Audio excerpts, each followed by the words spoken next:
Ok, ça marche. Je vais pousser une gueulante, je suis obligé, parce que là, je suis descendu chercher mon courrier et j'ai encore une belle surprise. Une belle surprise. Je commence à en avoir plein de cul.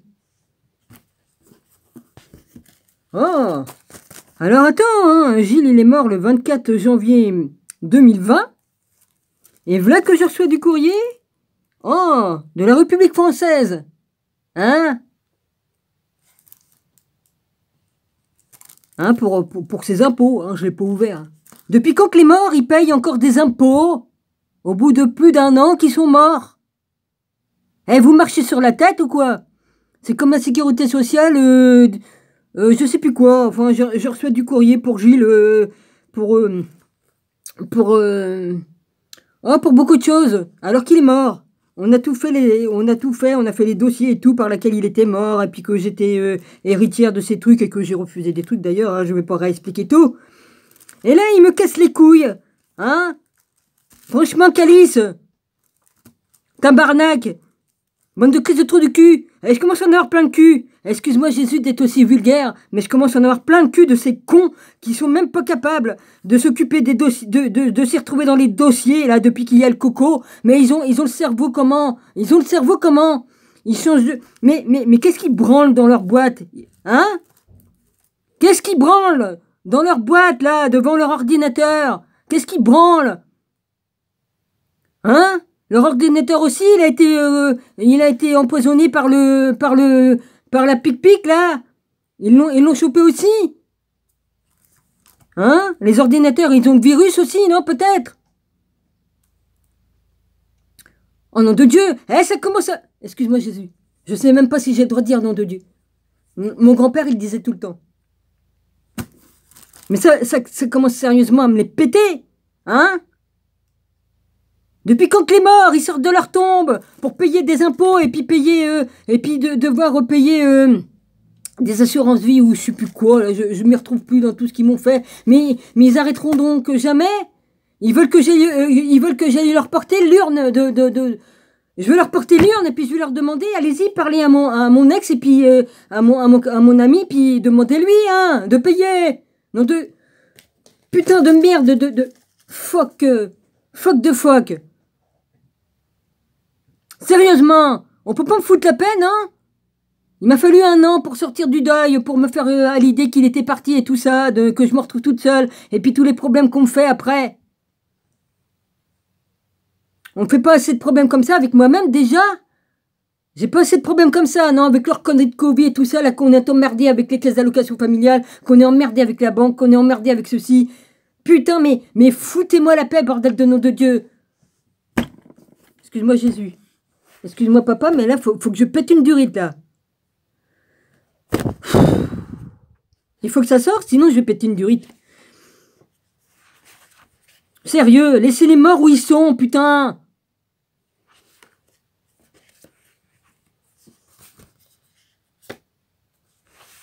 Puis ayez du respect pour les personnes qui ont perdu des gens. Mais ça se trouve, je suis pas la seule à qui qu'on fait chier comme ça. Laissez les gens Il m'a fallu 1 an pour sortir de mon deuil, putain, d'accepter.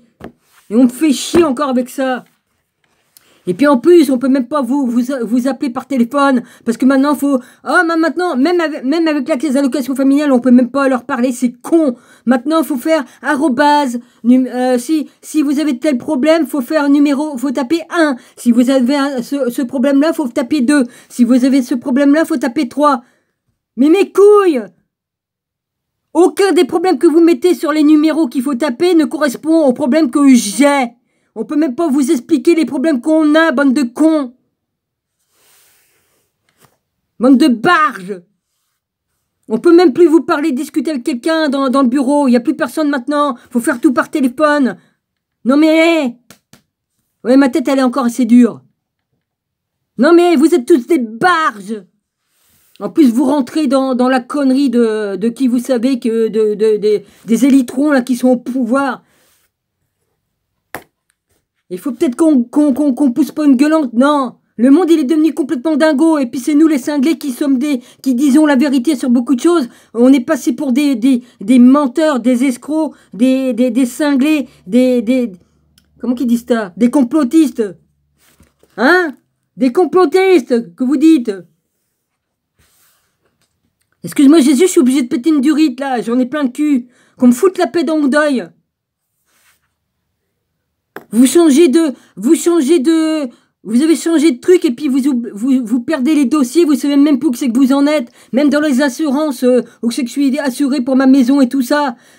Même dans mon truc d'électricité, de courant et puis d'eau, vous continuez à me demander de payer l'eau pour mon... Vous envoyez même les factures d'eau pour mon ex qui est parti. Allô Gilles? Ouais. Ah, j'ai reçu une facture d'eau pour toi. Comment je fais pour te l'envoyer? J'ai de l'humour, mais ça commence à... J'ai de l'humour, mais il y a des limites quand même, hein.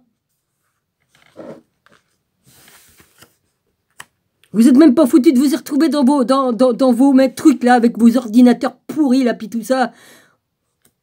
Vous changez de personnel, vous changez d'adresse, et vous savez même plus où c'est que vous en êtes dans les dossiers des gens. Allez tous vous faire foutre, et puis je vais m'arrêter là, parce que sinon je vais aller trop loin dans mes propos. Vous me cassez les couilles que j'ai pas, les couilles, j'en ai eu des couilles dans d'autres vies, mais vous me pétez les ovaires. Et je ne mettrai pas dans mon téléphone ma caisse d'allocation familiale, ni ma banque, ni quoi que ce soit d'aussi personnel, parce que si je me fais hacker, déjà, on va me hacker tout, on va me baiser. Vous croyez pas que je vais mettre ma vie dans mon téléphone pour être suivi, puis pour être étiqueté? Hein? Non mais je suis pas folle la guêpe, hein. J'ai bien compris votre truc à la con. Je sais très bien, hein. Non mais fuck.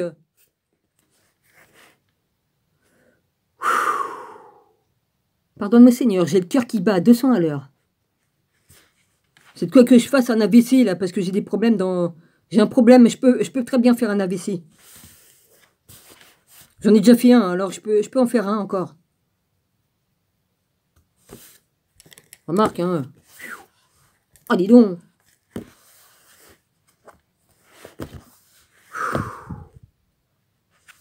Pardonne-moi Seigneur, hein, j'ai juré comme un charretier, hein, pardonne-moi, hein, que le Père me pardonne et que le Fils, et puis que le Saint-Esprit me pardonne. Excuse-moi, hein. Mais il faut que ça sorte, hein, faut que ça sorte, sinon je vais péter une durite, hein.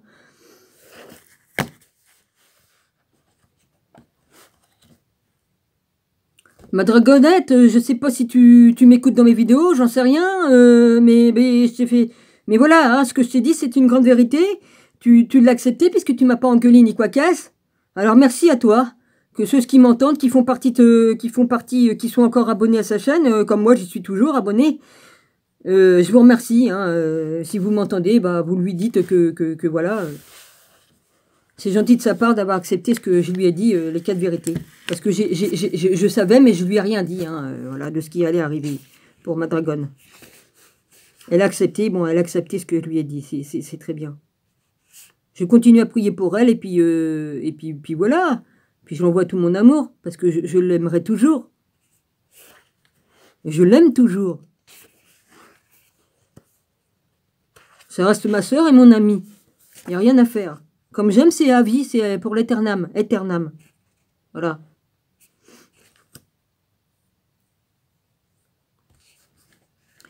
Voilà, alors s'il y en a qui savent, bah voilà, vous savez, voilà, vous savez. Bah oui, hein, j'ai pas osé lui dire la vérité de ce que j'ai vu, parce que j'ai vu, hein, ce qui allait lui arriver, et puis j'ai rien dit, parce que j'ai dit, elle va me jeter comme une merde si je lui dis la vérité. Est-ce qu'elle va me croire? Est-ce qu'elle va me jeter comme une merde? Donc j'ai rien dit. Et puis vu sa dernière vidéo qu'elle a faite, eh ben, j'étais obligé de lui dire. De lui dire tout ce que j'ai pas voulu lui dire pour pas la blesser, puis pour pas qu'elle me jette comme une merde, parce que voilà, des fois les vérités blessent les gens, des fois les gens n'acceptent pas. Voilà.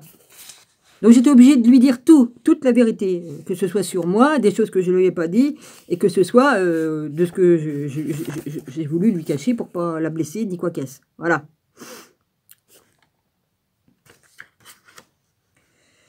Alors c'est fait. Dieu est témoin, le Père est témoin et le Saint-Esprit est témoin. De tout cela. Maintenant, je vais faire ma vidéo. J'ai perdu combien? 9 minutes 52 pour gueuler? Bah oui, mais je suis obligé. Hein. Je suis obligé. On marche sur la tête dans ce monde. dans ce monde de mensonges et de manipulations depuis des éons, des éons, des éons. On vit dans un monde de mensonges et de corruption.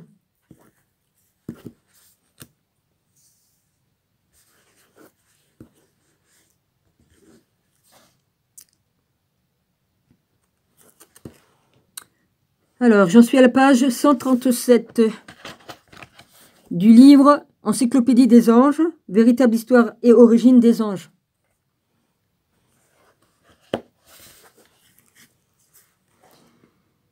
Théorie thomiste de l'ange. Ah oui, je voulais vous dire une chose, oui, la vidéo qui faisait 1h07, 07, je la retrouve pas, donc je vais être obligé de la réuploader. J'avais arrêté l'uploadage parce qu'elle paraissait, puis maintenant je la retrouve plus. Je comprends rien de ce que YouTube fait. Je ne comprends rien de ce que YouTube fait avec mes vidéos. Peut-être que je vais vous la réuploader. On va bien voir ce que ça va faire. Hein, c'était du 17 septembre ou du 14. Oui, un truc dans le genre. Donc je vais la remettre. On va bien voir qu'est-ce que ça va faire. Mais pour l'instant, je continue sur ce que je fais pour l'instant. Je verrai. Je vais réfléchir. C'est pas normal. Ah, il n'y était plus, après je la réupload, et puis je m'aperçois qu'elle était là, et puis maintenant que je la cherche, je ne la retrouve pas. Je ne comprends rien de ce que je ne comprends rien.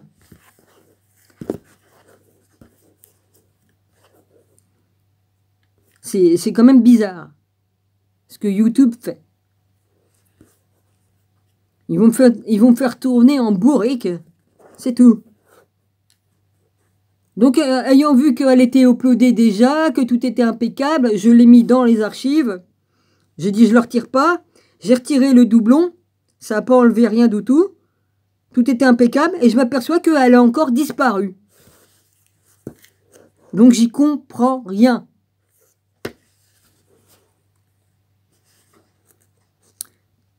Bon, j'y vais maintenant.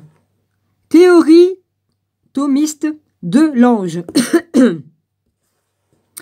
Pour rendre compte aussi complètement que possible d'un univers qui fut chrétien, la pensée scolastique, c'est vrai qu'il y a des mots très difficiles, et comme j'ai la dyslexie, j'inverse les lettres.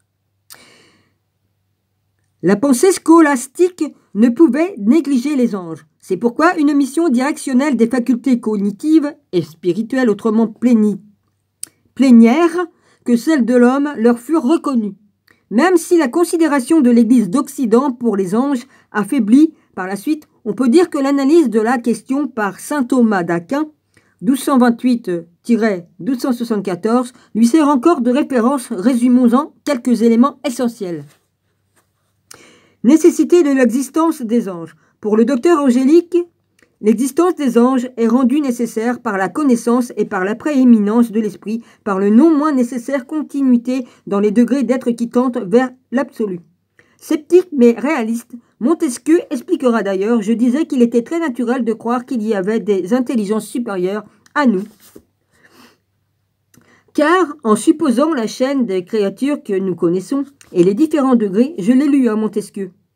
Degré d'un, j'avais 12-14 ans comme j'ai lu tout ça. Intelligence depuis l'huître jusqu'à nous. Si nous faisions le dernier chaînon, cela serait la chose la plus extraordinaire. Il n'y aurait toujours appareillé 2, 3, 4, 5 000 ou millions contre 1, que cela ne serait pas, et que parmi les créatures, ce fut nous qui eussions la première place, et que nous fusions la fin du chaînon. Il n'y a point d'être intermédiaire entre nous et l'huître qui ne fût raisonné ainsi.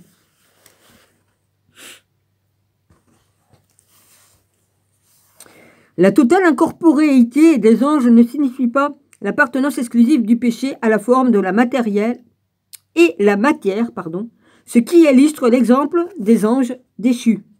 Je les connais, c'est là. Je lève un peu la lumière, comme ça m'éclaire un peu plus.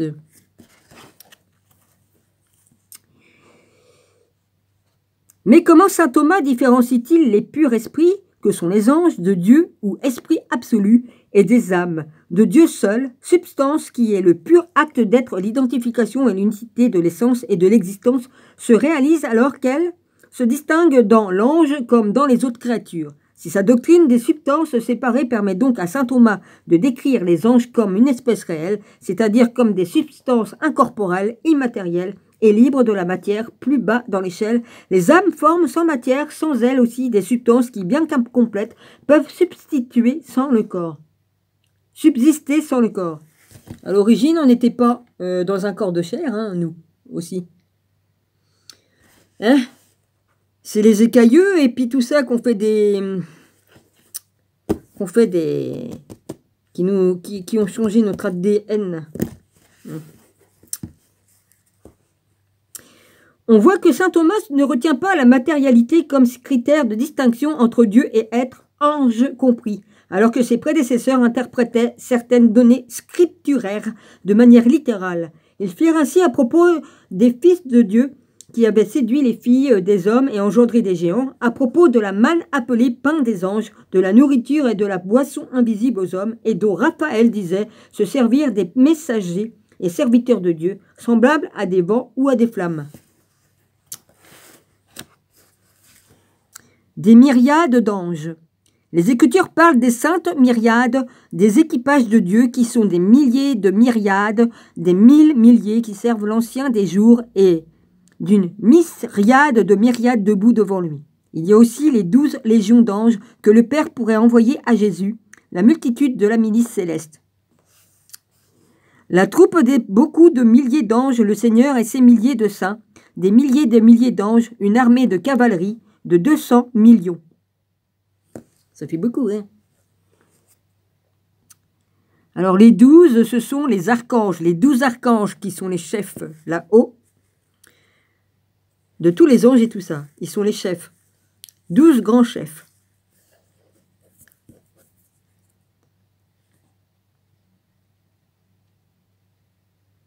Les 12 légions d'anges. Platon, si je ne me trompe pas, hein. Platon et Aristote avaient cru à quelques intelligences cosmiques spécifiques à chacune des sphères célestes concentriques à la Terre. Elles les poussaient en vue de leur rotation certaine. Certains pères grecs avaient vu les anges comme les 99 brebis fidèles de la parabole, l'humanité comme la seule qui s'était dégarée. Ils conçurent le même rapport entre les nombres d'anges et celui des hommes. Pour leur part, saint Augustin et saint Grégoire voulurent établir ce rapport selon le nombre des hommes, appelés à la béatitude. Pour saint Thomas, la splendeur de Dieu justifie non seulement l'existence de la nature des anges, mais aussi le nombre. C'est pourquoi l'infinité de la perfection divine explique celle de son reflet que les anges doivent exprimer proportionnellement à leur degré de sublimité. L'emportant donc en nombre comme en beauté sur les êtres visibles, les anges sont d'autant plus nombreux qu'ils sont parfaits dans leur catégorie. On a là une pyramide renversée dont le sommet représente le monde visible, en expansion infinie et spirituelle. Elle ne cesse de s'élargir vers le haut. Relevons également quelques points d'une métaphysique des anges que l'on trouve dans saint Thomas.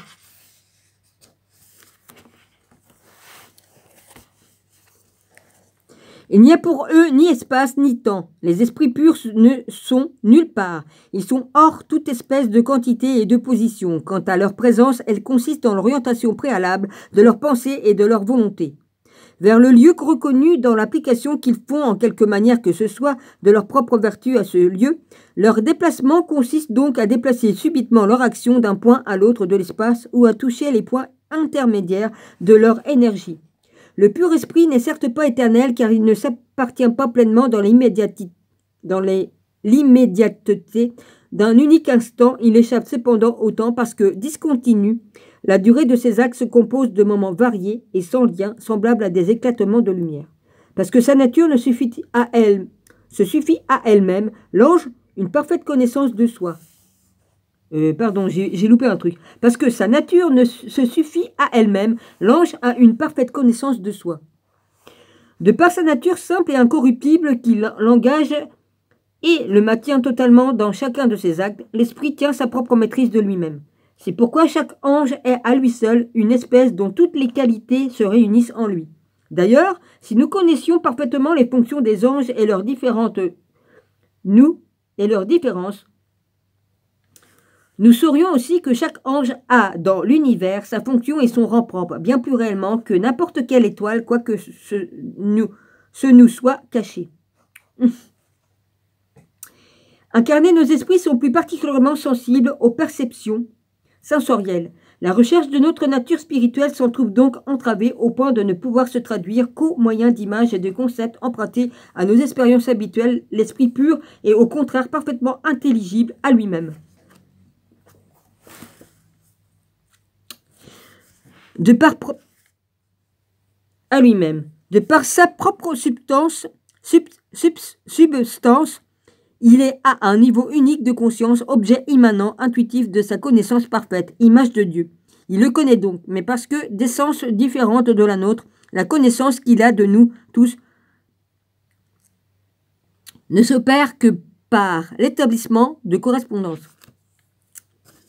L'ange a une connaissance innée et intuitive. Si notre connaissance est tributaire de nos sens, celle de l'esprit pur, potentiellement reçu de l'esprit infini, est innée et toute plénitude. Comme saint Augustin et le Speudo-Denis, saint Thomas reconnaît aux anges un rôle cosmique, celui de faire participer leurs pensées à la mise en œuvre de celle de Dieu. Souveraine, la pensée des anges qui ne se limite pas aux généralités. L'exemple de l'ange gardien qui est attaché à un destin individuel et à ses particularités illustres qu'elle est bien au fait des réalités singulières et des choses matérielles.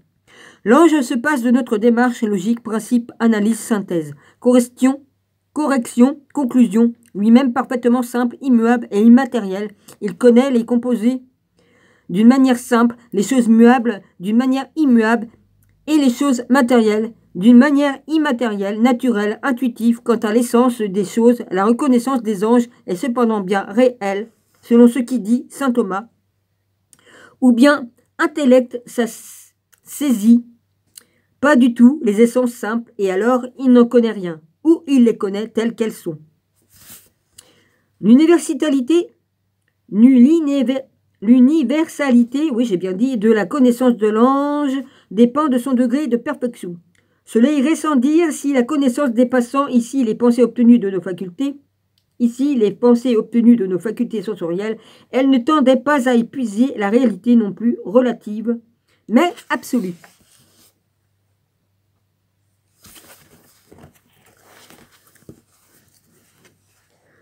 D'autre part, il est loisible à l'ange de voir l'être les choses... Non, recommence. D'autre part, il est loisible à l'ange de voir l'être de chaque chose, soit dans son principe divin ou verbe éternel, soit dans sa nature même.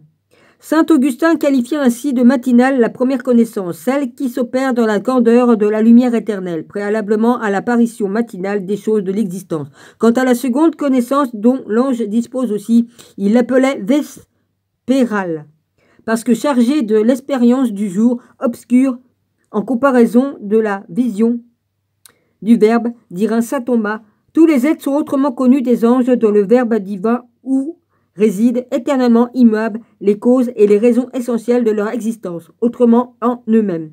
La connaissance plus claire ici, connaissance plus obscure, différente de la part de l'ouvrage, et toutefois quand on rapporte ces ouvrages à la louange, à la gloire du Créateur, il se fait comme une aube matinale dans l'esprit qui les contemple. Si la connaissance et la liberté souveraine dont disposent les anges s'exercent dans la plénitude de l'amour, elles connaissent cependant des limites. En effet, la contemplation des anges est une intelligence toujours conforme à la vérité béatifiante qui règle leur amour et leur action. Attachés à l'infini, ils sont libres de tout attrait pour quelque réalité qu'ils envisagent toujours selon l'amour divin. Les plus éminents et donc les plus éclairés d'entre eux n'ont pourtant accès au secret divin que dans la mesure où Dieu les en instruit. Certes, l'ange connaît les causes des choses plus universellement et plus parfaitement que nous, mais il ne connaît l'avenir que dans l'instant où celui-ci apparaît, n'étant pas éternel comme Dieu, il ne domine évidemment pas l'éternité. De même, il ne peut que conjecturer l'intimité des êtres humains qui n'est soumise qu'à Dieu. Lui seul qui en est la fin, ultime à pouvoir d'agir sur elle. Cela vaut aussi pour l'intimité et les intentions réciproques des anges.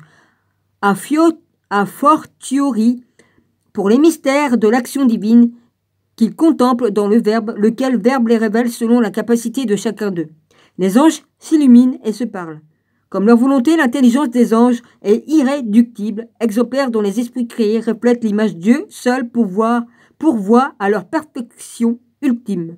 Mais conformément au pseudo-Denis, les anges s'illuminent les uns les autres. C'est par amour et selon leurs facultés de compréhension respectives que les plus élevés disposent les intérieurs à s'unir à la vérité et au plan divin. Les échanges de pensée entre les anges vont en sens descendant et ascendant. C'est ainsi qu'il faut comprendre que les anges se parlent. Plus spécifiquement orientés en cas d'échange bilatéral, leurs paroles sont pure pensée que la grandeur des révélations et l'amour peuvent transformer en cris. Hiérarchie angélique.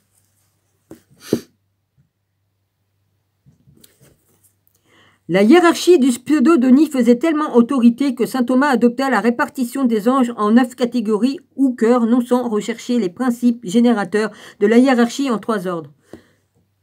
Déjà, si vous voulez savoir tout ça, vous lisez le livre d'Enoch, tout est dedans. C'est bizarre que tu n'aies pas connu ça, toi, mon... Comment tu t'appelles, au fait? Denis, là. Denis. Ouais. On a vu que le degré des perfections des anges détermine l'universalité de leur pensée. Dès lors, les anges supérieurs connaissent les lois inconséquentes aux principes universels que rend la notion de Dieu. Connaître ces lois sans pouvoir en référer à lui caractérise ensuite un degré moyen de compréhension. Une connaissance limitée à des causes particulières appartient enfin à des esprits moindres. Saint Thomas distingue donc 3 degrés d'universalité qui rapportent aux 3 ordres angéliques l'universalité absolue. Attends, je regarde si j'ai pas une double page. 143, 144, c'est bon.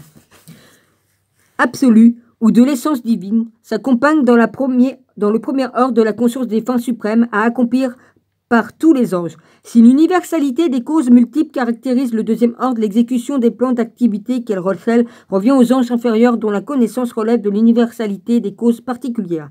Comme le degré d'intelligence ou de grâce des anges répond à leur rôle respectif dans l'expansion infinie de l'amour divin, il est déterminé par la nature des ordres auxquels ils appartiennent, comme la nature des hommes est fixe. Il dépend de leur âme qu'ils accèdent graduellement aux différents stades angéliques. Saint Thomas confirme donc la hiérarchie angélique de pseudo-Denis proche de l'esprit d'amour. Les anges du premier ordre sont les assistants directs de Dieu, ses confidents. Les séraphins sont plus particulièrement des brasiers, des incendies, et les chérubins une plénitude éminente de science. Nous savons déjà que dans le deuxième ordre, les seigneuries ou dominations commandent aux vertus et aux autorités. Saint Thomas précise que le ministère des grandes opérations de la vertu divine et des miracles revient aux vertus, qu'il appartient aux autorités de disposer les anges du troisième ordre, à recevoir et à servir l'action de leurs supérieurs. C'est pourquoi les textes bibliques rendent surtout compte des offices des simples anges et de ceux plus importants des archanges. Chez saint Thomas, la méditation des anges s'inscrit dans l'ordre du gouvernement du monde, qu'elle prépare donc les anges subordonnés et les hommes à l'immédiateté de l'action divine, sans toutefois percer les secrets des intimités qui sont du domaine exclusif de Dieu. Que ces soi-disant secrets sont en raison inverse de la perfection explique que Dieu se multiplie par lui-même, en multipliant l'existence des êtres selon leur degré et leur sublimité.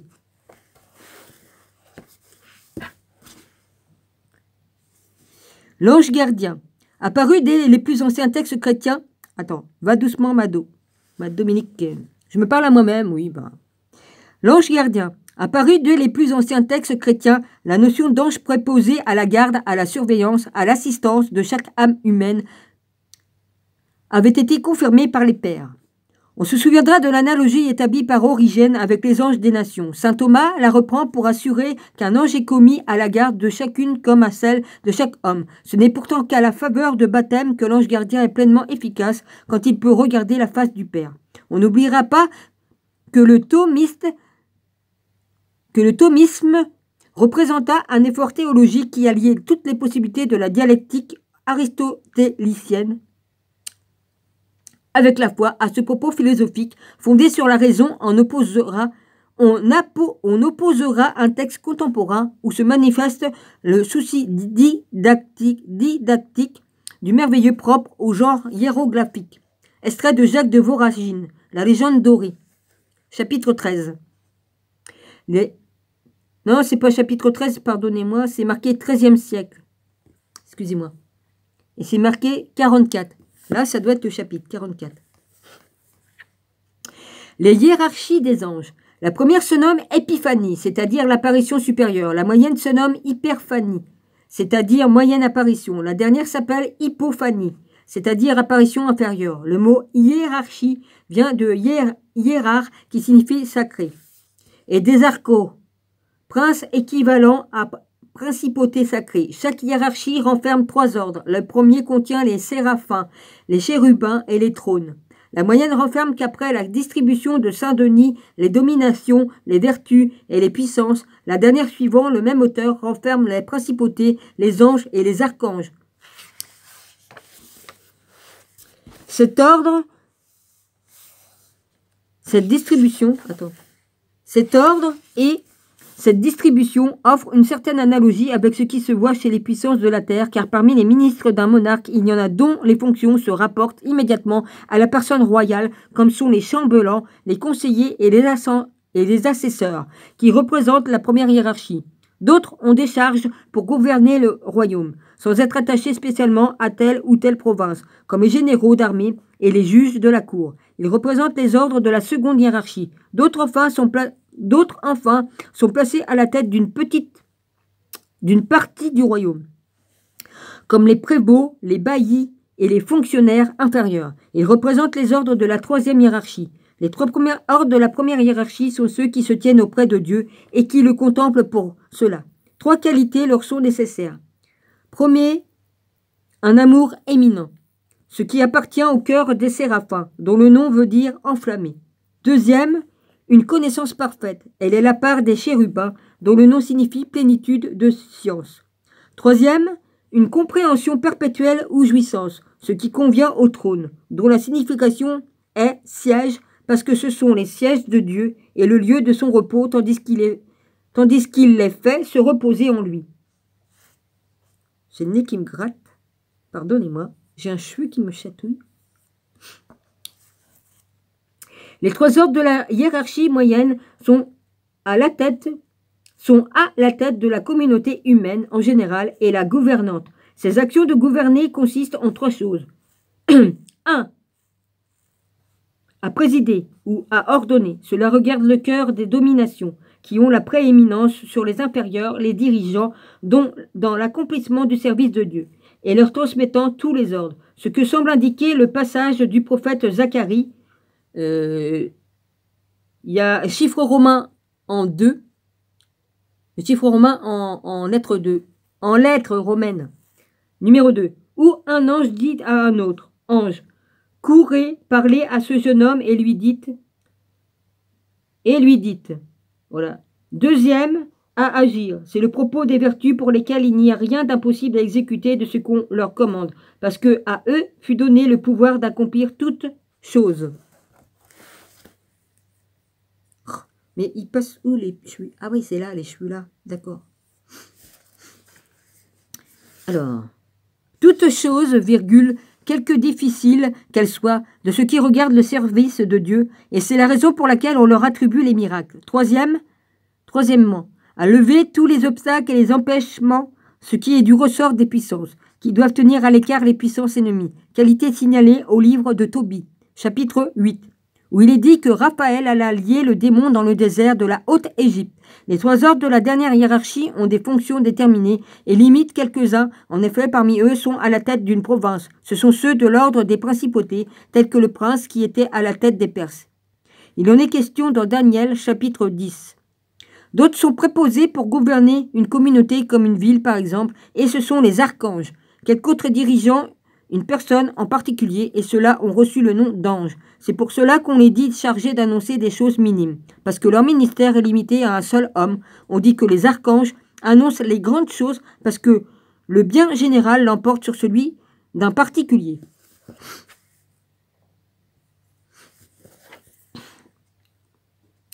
Ils n'arrêtent pas de nous foutre plein de merde dans le ciel là, en ce moment. Ça, il va, hein, les chemtrails avec le graphène dedans et tout ça. Hein. J'ai le droit de dire le nom. Hein. Ouais. Ça fait... Mais en 2 ans, je me suis retrouvée avec le nez tellement sèche, les yeux tellement secs, que on peut plus machiner comme il faut, on n'a plus la température qu'il faut, comme il faut dans le nez, ça circule plus, il faut une certaine humidité dans le nez et tout ça. Et c'est comme ça que ça fait des infections dans les yeux, dans le nez, dans la gorge. Et après, ils vont me dire qu'on a chopé des trucs, mais ils font tout pour hein, vous voyez ce que je veux dire, hein, je vous fais pas de dessin. J'ai remarqué, oui, et je vois beaucoup de choses. Ouais. Et là, ils empirent les choses, là. Ce qu'ils mettent dans... dans les piqûres de rappel, ils nous l'envoient aussi dans les airs. Le truc électronique, là, le fer, l'espèce de truc en fer qui... le graphène, qui fait que on est sensible à la 5G. Ce qu'ils mettent dans les gens, ils nous l'envoient aussi dans l'air.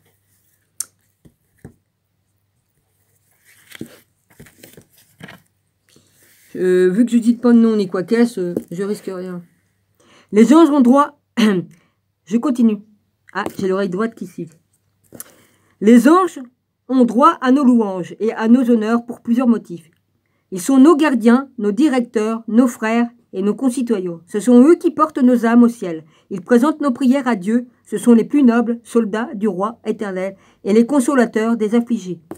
Ah je ne sais pas si c'est un ange gardien qui est venu me toucher le bras comme j'étais désespéré, mais je pense que c'était Jésus lui-même qui m'a posé la main sur mon bras. Ouais, j'étais tellement désespéré que j'ai tellement crié à Dieu et pleuré à Dieu, tellement supplié Dieu que il y a eu une intervention.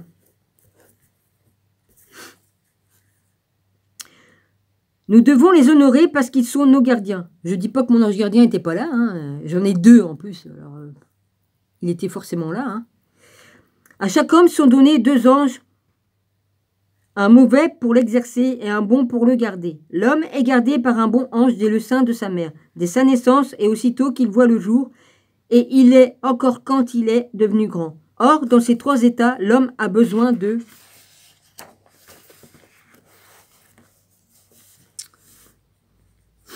la garde de l'ange, car quand il est tout petit dans le sein de sa mère, il peut être tué et être damné.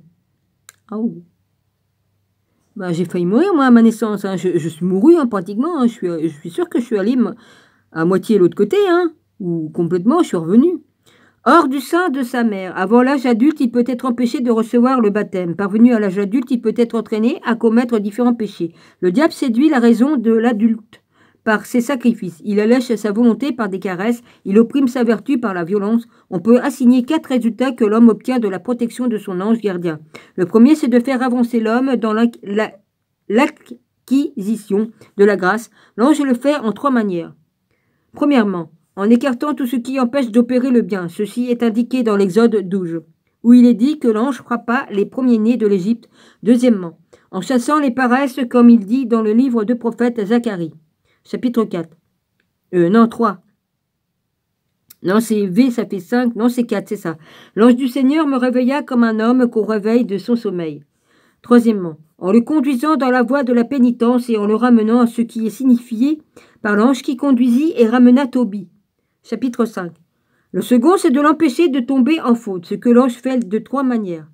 Premièrement, en empêchant par avance que le péché ne soit commis, ce qui indique au livre des Nombres, 22, chapitre 22, où il est dit que Balaam, qui allait pour maudire Israël, en fut empêché par un ange. Deuxièmement, en reprenant du péché passé afin de s'en corriger, comme au livre de Juges, chapitre 2, où l'on voit que quand l'ange reprit les enfants d'Israël de leur prévarication, ils élevèrent leur voix et se mirent à pleurer. Troisièmement, en faisant pour ainsi dire violence afin de quitter le péché actuel, ainsi que cela est signifié dans la violence apportée par l'ange pour chasser Lot et sa femme de Sodome, c'est-à-dire de l'habitude du péché. Le troisième, c'est de s'élever après la chute. L'ange l'obtient en 3 manières. Premièrement, en existant à la contrition, fait signaler dans le livre de Tobie, chapitre 11, où, d'après les ordres de l'ange, le jeune Tobie enduisit du fiel du poisson, ce qui signifiait la contrition, les yeux de son père, c'est-à-dire les yeux du cœur. Deuxièmement, en purifiant les lèvres pour se confesser dignement, comme Isaïe, chapitre 6, eut les lèvres purifiées par un ange. Troisièmement, en faisant accepter avec joie la satisfaction d'après ce passage de Saint Luc, chapitre 15, qu'il y aura une plus grande joie dans le ciel pour un seul pécheur qui fait pénitence que pour 99 justes restant dans la persévérance. La quatrième, résultat, eh ben, je suis passé par tout ça, moi, les gars. Hein. Résultat, c'est que l'homme ne succombe ni si souvent. Oui, bah, les pécheurs qui fait pénitence, je suis passé par là.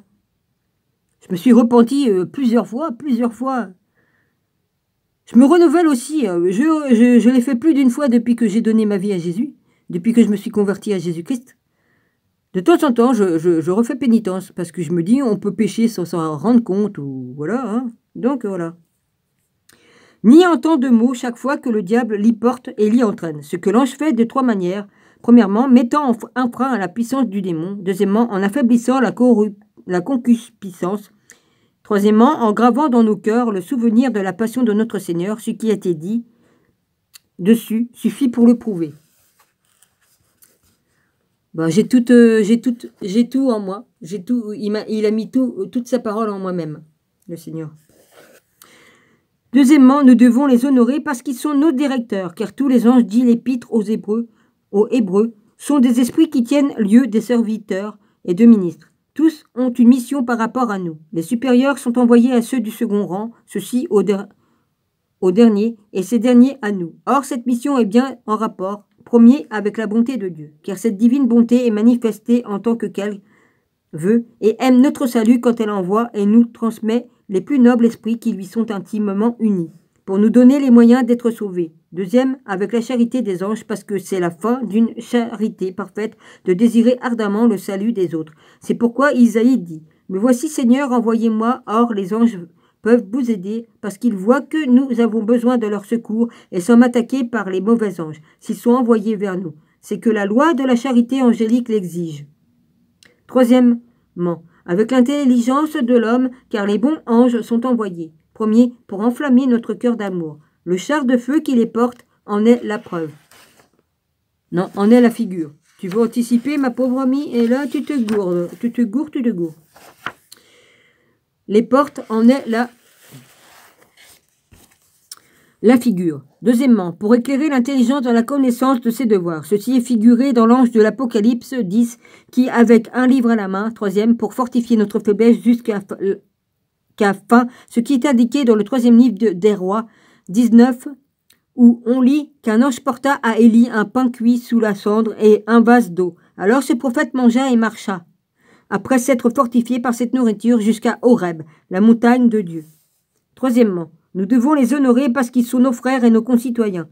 Tous les élus, en effet, sont appelés à faire partie des cœurs des anges, quelques-uns des supérieurs, quelques autres des inférieurs. Un certain nombre sont choisis pour rester avec ceux qui occupent une place intermédiaire, selon leur mérite, mais la bienheureuse Vierge est au-dessus de tout. Vous faites quoi de Marie-Madeleine, de la Sophia et tout ça? Mère Marie, elle a eu l'insigne honneur de porter notre Seigneur en son sein. J'ai un grand respect pour elle.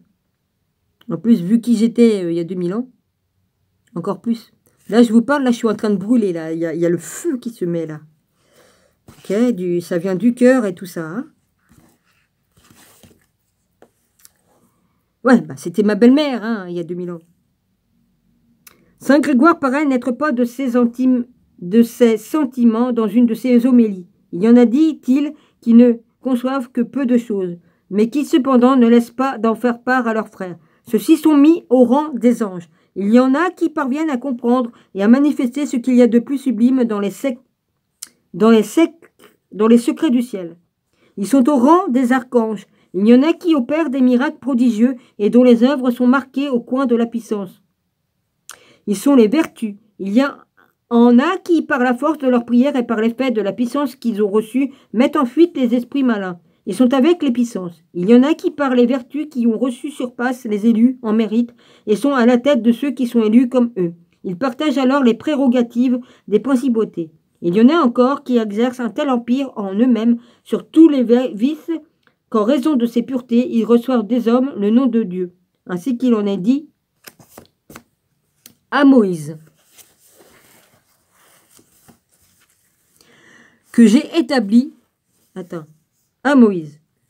Voici que j'ai établi le Dieu de Pharaon. Exode 7. Ceux-là sont les dénominations. Il y en a d'autres dans la personne desquelles le Seigneur, comme sur son trône, juge les actes des autres, et qui, en gouvernant la Sainte Église, jugent devoir être admis au nombre des élus, la plupart de ceux qui la composent, et dont les actions pourraient être attribuées à la faiblesse. Ce sont ceux qui se trouvent avec les trônes. Il y en a qui sont remplis plus que d'autres de l'amour de Dieu et du prochain, et qui ont le mérite de partager le rang de chérubin, parce que chérubin veut dire plénitude de science, et que d'après saint Paul, la plénitude de la foi, c'est l'amour. Il s'en trouve encore qui, enflammés par l'amour de la contemplation des choses du ciel, tentent de tout leur effort vers leur Créateur, ne désirent plus rien de ce qui est ici-bas. Pareil, moi c'est pour mon monde. Ce monde n'est pas mon monde, les gars. Mon monde, il est là-haut.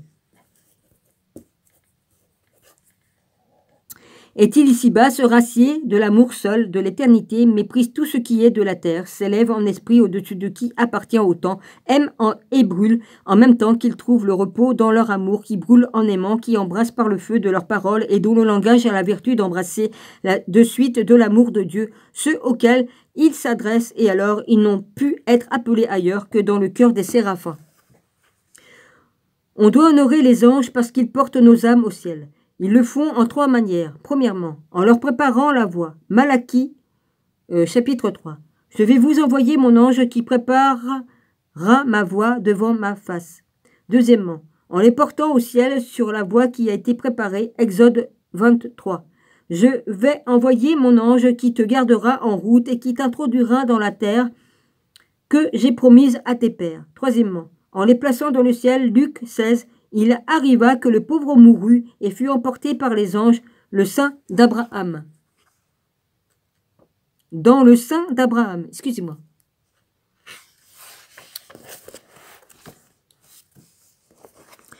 Cinquièmement, nous devons honorer les anges parce qu'ils présentent eux-mêmes nos prières à Dieu.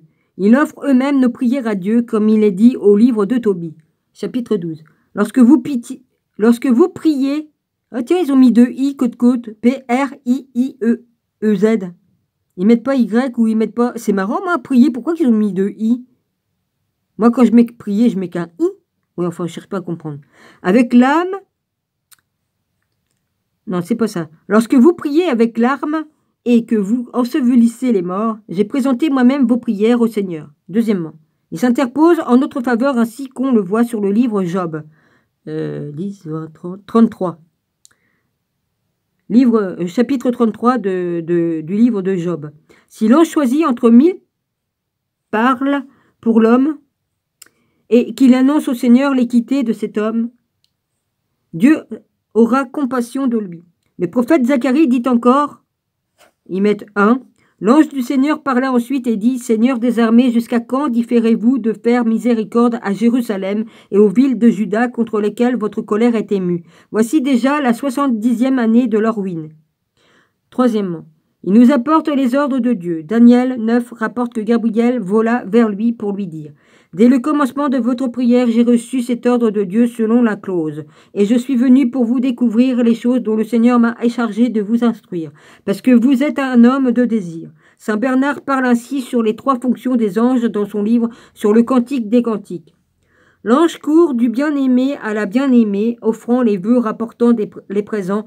Il émeut celle-ci et apaise celui-là. Chapitre 6e. Sixièmement, numéro 6e. Il faut les honorer parce qu'ils sont les nobles soldats du roi éternel. Ainsi il est dit dans Job 25. Peut-on compter le nombre de ces soldats parmi les soldats du roi? Nous en voyons qui demeurent à sa cour, l'accompagnent et se livrent à des chants en son honneur pour le distraire. Quelques-uns gardent les villes et les places fortes du royaume, d'autres combattent ses ennemis. Il en est de même des soldats de J-C, dont nous venons de parler toujours à la cour céleste. J.C, ça veut pas dire Jésus-Christ? Je peux pas vous dire, hein. C'est-à-dire du ciel empyré. Ils accompagnent le roi des rois et en son honneur, ils chantent constamment. Ouais, le roi des rois, le Seigneur des seigneurs.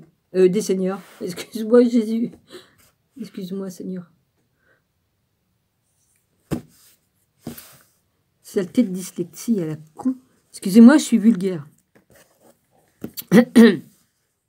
Cantique de liesse et de gloire en disant Saint, Saint, Saint, bénédiction, gloire, sagesse, action de grâce, honneur, puissance et force à notre Dieu, dans les siècles des siècles. Apocalypse 7. D'autres sont préposés à la garde des villes, des banlieues, des campagnes et des camps. Ce sont ceux qui sont établis pour nous garder, qui sont les gardiens des vierges, des continents, des mariés et des communautés religieuses. Jérusalem est-il dit au chapitre 13 d'Isaïe, « J'ai établi des gardiens sur tes murs, d'autres enfin combattent les ennemis de Dieu, c'est-à-dire les démons. » Il y eut dit, l'Apocalypse, un grand combat dans le ciel, c'est-à-dire d'après une explication dans l'église militante, Michel et ses anges combattaient avec le dragon. Septièmement, on doit honorer les anges parce qu'ils sont les consolateurs des affligés. L'ange dit, Zacharie, numéro 1, en chapitre romain, en lettres romains. Ça y est, je revois des choses. Ben, c'est ainsi, hein. M'adressait de bonnes et ça doit être mes anges gardiens ou peu importe, hein. M'adressait de bonnes et consolantes paroles. L'ange dit à Tobie, chapitre 5, ayez bon courage, ils exécutent cette fonction de 3 manières. Premièrement, en donnant de la vigueur et de la force. Daniel était tombé de frayeur quand l'ange le toucha et lui dit. Chapitre 10. Ne craignez pas, la paix soit avec vous. Reprenez vigueur et soyez fermes. Deuxièmement, en préservant l'impatience, le Seigneur, dit, le psaume XC. Je ne sais pas ce que ça veut dire XC, en majuscule. A ordonné à ses anges de vous garder dans toutes vos voies. Ils vous porteront sur leurs mains de peur que vos pieds ne heurtent contre la pierre. Troisièmement, en calmant et en affaiblissant la tribulation elle-même. Daniel l'indique, chapitre 3, quand il rapporte que l'ange du Seigneur descendit avec les 3 enfants dans la fournaise et excita au milieu d'elle un vent frais et une douce rosée. Bon, après, il y a plein de notes. Wartrad est l'œuvre chez Desclès à Paris depuis 1925, dont celle de Summa Theologia, somme théologique, édition dite de la Revue des Jeunes. Saint Thomas Summa Theologia par... Oui, bon ça je vous le mets pas, je vous mets pas... Non, je vous mets pas cela. Philosophiquement, l'essence est la nature d'un être ou une chose en tant qu'exprimée dans sa définition. Elle s'oppose ici à l'existence, au fait d'être ou d'exister. Saint Thomas, Santantia, Sentence, oui, bah ça je ne le mets pas, tout ça je vous le mets pas. Ça sert à rien, vous n'avez pas les livres chez vous pour vérifier. Les anges dans les arts et les lettres, introduction Wounded, Kurstest, 1980, Bergos, International, Germanie, oui, bon ça sert à rien. J'ai donc fini le chapitre 3. J'ai fini le chapitre 3. Les anges jusqu'à nos jours. Page 157. 4e partie. On va regarder comme c'est beau. Je crois qu'il y en a déjà eu un comme ça dans les photos. Ouais, c'est beau les anges.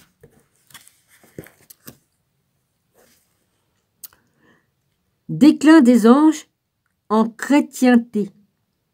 C'est ce qui est écrit. Chapitre 9. Non, 11, andouille. Si c'était 11, andouille. andouille. Attends. Je ne me retrouve plus avec une dyslexie. X et 13, ça fait 11. Si tu le mets devant, ça fait 10. Donc c'est bon. XL, ça fait 11.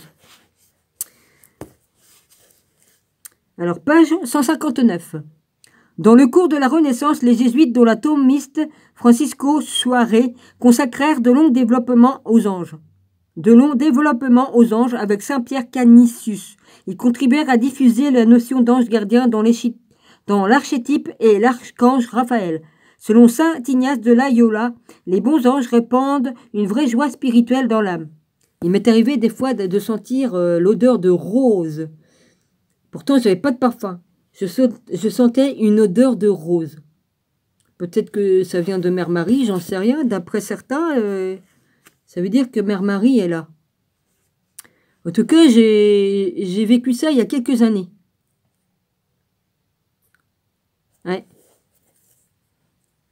Des trucs qui me reviennent, hein. Alors je vous le dis, hein, ça me revient en mémoire, donc je vous en parle.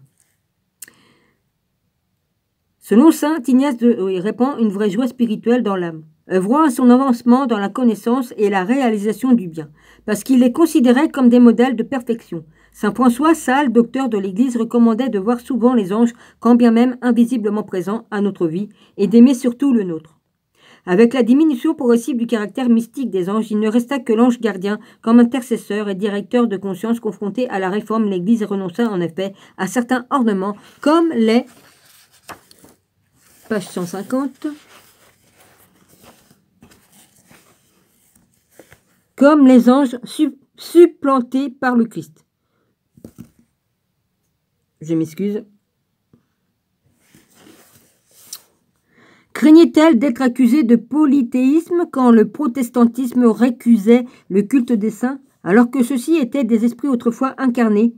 La Réforme condamna aussi le culte des anges sans que leur existence fût nécessairement mise en doute et que la formule biblique relative à leur cœur, assemblés autour de Dieu, fût abandonnée. Par ailleurs, en même temps qu'elle rampait avec la religion et évinçait Dieu lui-même, la philosophie post-thomiste accentua la chute des anges.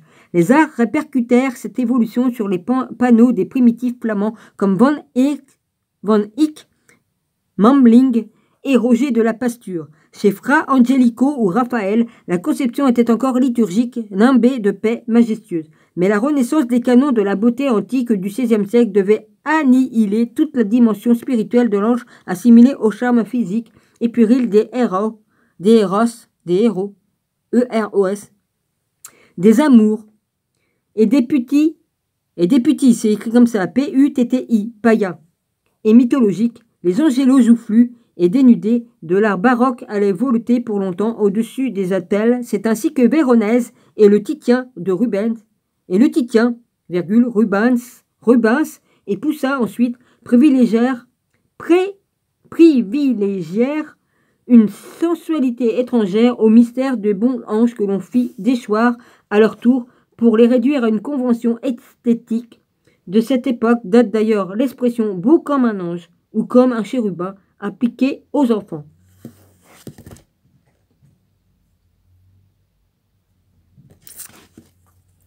Marqués par les progrès de rationalisme, les siècles suivants ignorèrent les anges. S'ils étaient encore évoqués dans les liturgies, leur fonction spirituelle ne subsista plus que dans des milieux mystiques et ésotériques. Cabale chrétienne. Nous reviendrons à la Kabbale hébraïque. C'est à la faveur de l'expulsion des Juifs d'Espagne, fin du XVe siècle, que,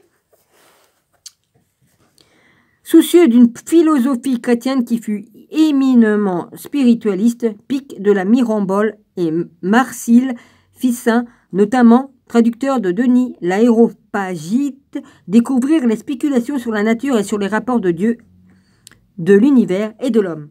Avec sa traduction imprimée du Corpus Hermeticum ou Hermès Trismégiste, on dit pas Hermès Trismégiste 3 fois grand.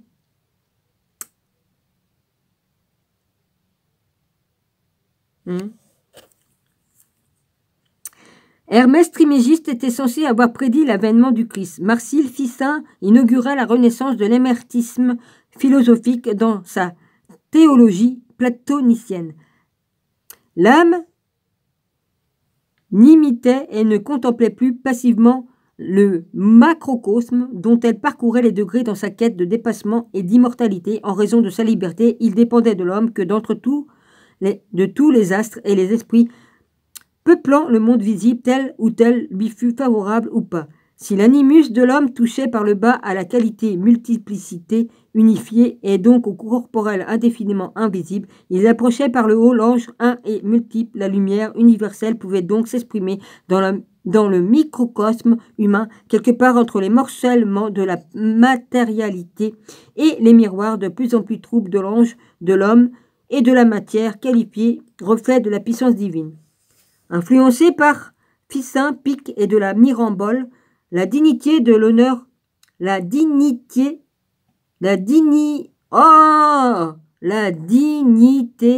de l'homme accentua cette thèse plutôt que d'être déterminée par l'ordre du monde. L'homme avait toute liberté de forcer indéfiniment les possibles.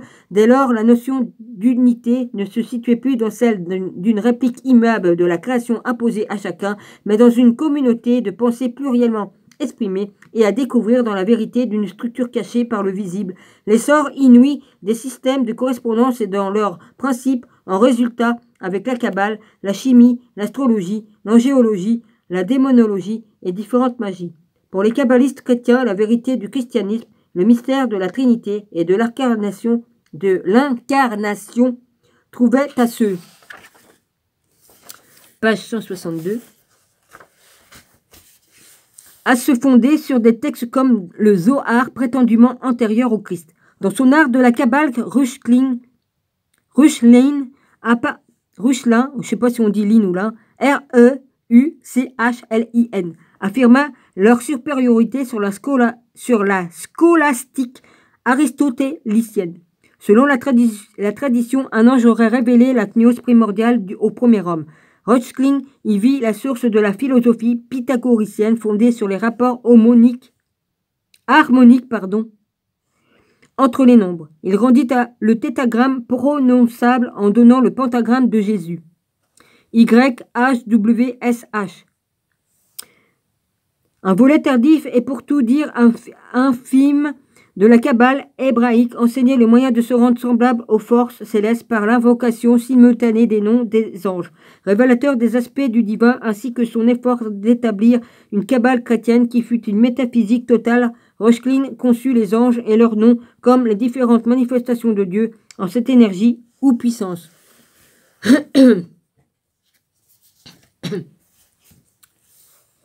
La Renaissance allait connaître le succès de la Kabbale en Occident jusque dans la cour de Rome. De Charles Quint et de François Ier, un autre Allemand, Agrippa von Nettes-Eschm,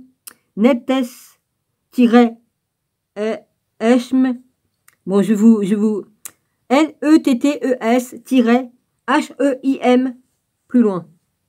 Tour à tour, jurisconsulte, médecin, astrologue, théologien, se mit au service des grands personnages au cours d'une vie aventureuse et légendaire. Vulgarisée au XIXe siècle par l'occultisme Eliphas Lévi, son œuvre dont le célèbre de Occulta Philosophia, la philosophie occulte, emprunta notamment à des kabbalistes italiens comme Ricci, du mouvement de la 8e sphère et trouva dans la Kabbale le moyen de communiquer avec les forces du plan macrocosmique, oui c'est ça, pour dominer celles des plans inférieurs au moyen de relations qu'il établit entre les valeurs numériques et celles produites par les noms des anges et des démons. Il prétendait faire accéder les hommes à la maîtrise de l'univers. Il est vrai que le bénédictin et maître de Paracelse, Jean Trithème, dont Agrippa se réclamait, avait notamment publié des 7 causes secondes, c'est-à-dire des intelligences ou des esprits qui, après Dieu, meuvent.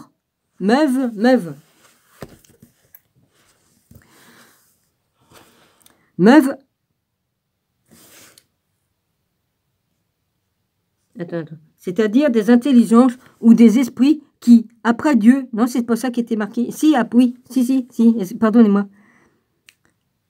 Qui, après Dieu, meuvent le monde avant de révéler dans sa stéganographie comment se concilier tous les esprits. Enfin, on n'oubliera pas Robert Fludd, F-L-U-D-D, théosophe, héritier de la Kabbale de la Renaissance et de la Paracelse, dans son ouvrage de défense des fraternités de la Rose-Croix. Ah ouais. Il s'efforça de justifier les bonnes magies, entendues comme mathématiques ou comme kabbalistiques, dans ce dernier cas, elle se fondait sur l'invocation des noms des anges, son nutriusque, cosmi, majori et minoris, historia, à laquelle se référeront les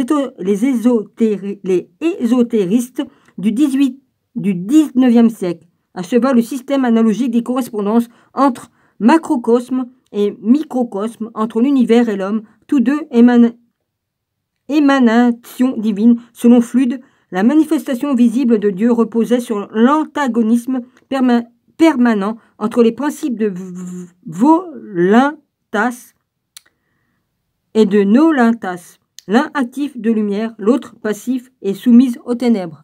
Je suis en âge. Tellement que j'ai l'esprit La vache. Tu redégueules ton vin, toi, mon gars? Ouais. Théosophie. Littéralement. Bah, il vient de rouvrir, là. Il vient de faire des courants d'air. C'est pas le moment parce que je suis en nage. Je suis en nage. Le con. Tu me casses les couilles, mec. Puis j'abîme mon cahier, là, avec tous mes écrits. J'ai 5 ans d'écriture à refaire pour écrire mon livre. Au propre. 5 ans. Pour écrire mon livre. Ah bah, je suis pas sortie de l'auberge. Oui, parce que je veux écrire un livre, hein, avec toutes mes connaissances et tout mon travail que j'ai fait pendant 5 ans. Théosophie. Littéralement, les théosophes sont les sages qui connaissent les choses divines. Les pères de l'Église confondirent souvent théologie et théosophie, bien que celle-ci a plus particulièrement trait à la connaissance des mystères de Dieu et de ses rapports avec l'univers et les hommes. Ah, il vient de dégueuler son vin, donc il s'aère la gueule. Oh putain, il va me faire crever les cons.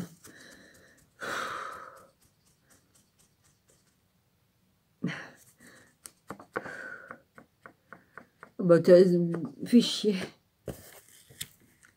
Ah, il y a des tourbillons tout autour de moi, chaud et froid. Chaud et froid. Il y a des tourbillons partout.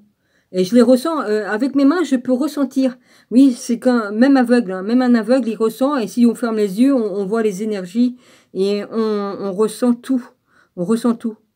Et on peut voir par l'œil, le troisième œil, on peut voir aussi. On voit. Il m'arrive que comme je dors avec un bandeau, le matin, je me réveille et je vois la pièce et tout ça, et j'ai le bandeau sur les yeux. Et je... C'est marrant. C'est comme ça que je sais que mon œil il est ouvert. Hein. C'est d'ailleurs pourquoi elle révèle un caractère ésotérique, étant entendu que l'ésotérisme est une gnose dont le rôle salvateur se fonde sur la connaissance par illumination des rapports qui unissent l'homme aux esprits intermédiaires ou divins. Si c'est dans ce sens que le terme théosophie fut plutôt... Même à un moment donné, il y a des années de ça, je voyais aussi les... vous savez, on peut voir... comment qu'on peut voir? Oui, les différentes couleurs qu'on a autour de nous. Je sais plus le nom que ça a. On peut voir les différentes couleurs qui nous entourent. Puis même au bout de mes doigts, je pouvais voir les différents trucs. Ouais, bah je peux plus dire le nom parce que c'est ressorti de ma mémoire. L'aura, voilà. Les différentes couleurs de l'aura. Si c'est dans ce sens que le terme théosophie fut plutôt employé par le pseudonyme, il resta plus ou moins synonyme de théologie et même de philosophie jusqu'à la Renaissance, l'acception. Ça me chatouille, c'est pénible. Mais arrête, putain, ça me refout de l'allergie. C'est une horreur. Et même philosophie jusqu'à la Renaissance, l'acception moderne commença à s'imposer dès le début du XVIIe siècle avec les apports de la Kabbale et du néo-platonisme, mais contrairement à celui-ci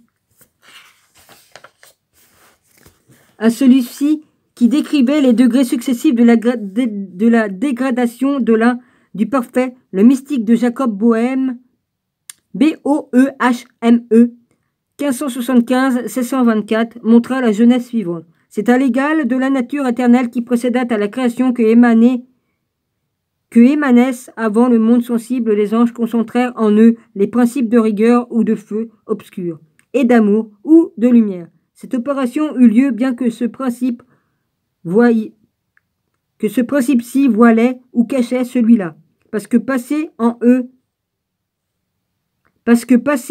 de l'état potentiel à la pleine activité, le principe ténébreux précipita la chute des anges rebelles, véritable catastrophe hypercosmique. Bohème notait que précédant de la nature éternelle, dépourvus de corps physique comme de la faculté de se reproduire, ces anges rebelles n'étaient ni destructibles ni susceptibles du rachat.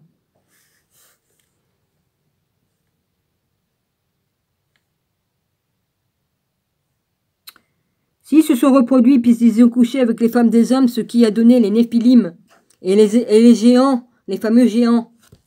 Donc racontez pas de conneries là les gars.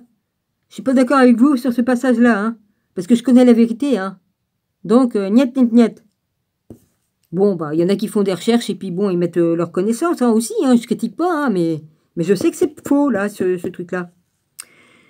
Comme le comme le déséquilibre causé par leur chute privée, première création du royaume de lumière, la sagesse divine de Sophia décida d'une seconde, œuvre de cet esprit longue de 6 jours. Salut à moi-même. Celle-ci remplaça l'ancien monde ténébreux, informe et vide. Elle retourna à l'harmonie originelle, à l'état primordial et angélique. Émané, parfait, androgyne, également doté de libre arbitre des aspects lignés et lumineux de la nature éternelle, appelé à engendrer le Christ qui devait détrôner Lucifer, le premier Adam, chuta à son tour, en effet, exclusivement concentré dans sa propre présence. Il avait promu les principes du feu obscur et de son corollaire, la colère depuis lors, seule l'union mystique et inconditionnelle au Christ rédempteur, second Adam, restaurera l'équilibre originel et le principe de lumière. Pour Bohème, l'angéologie traduisait donc la nature divine et première de l'homme, présente et à venir. Son examen,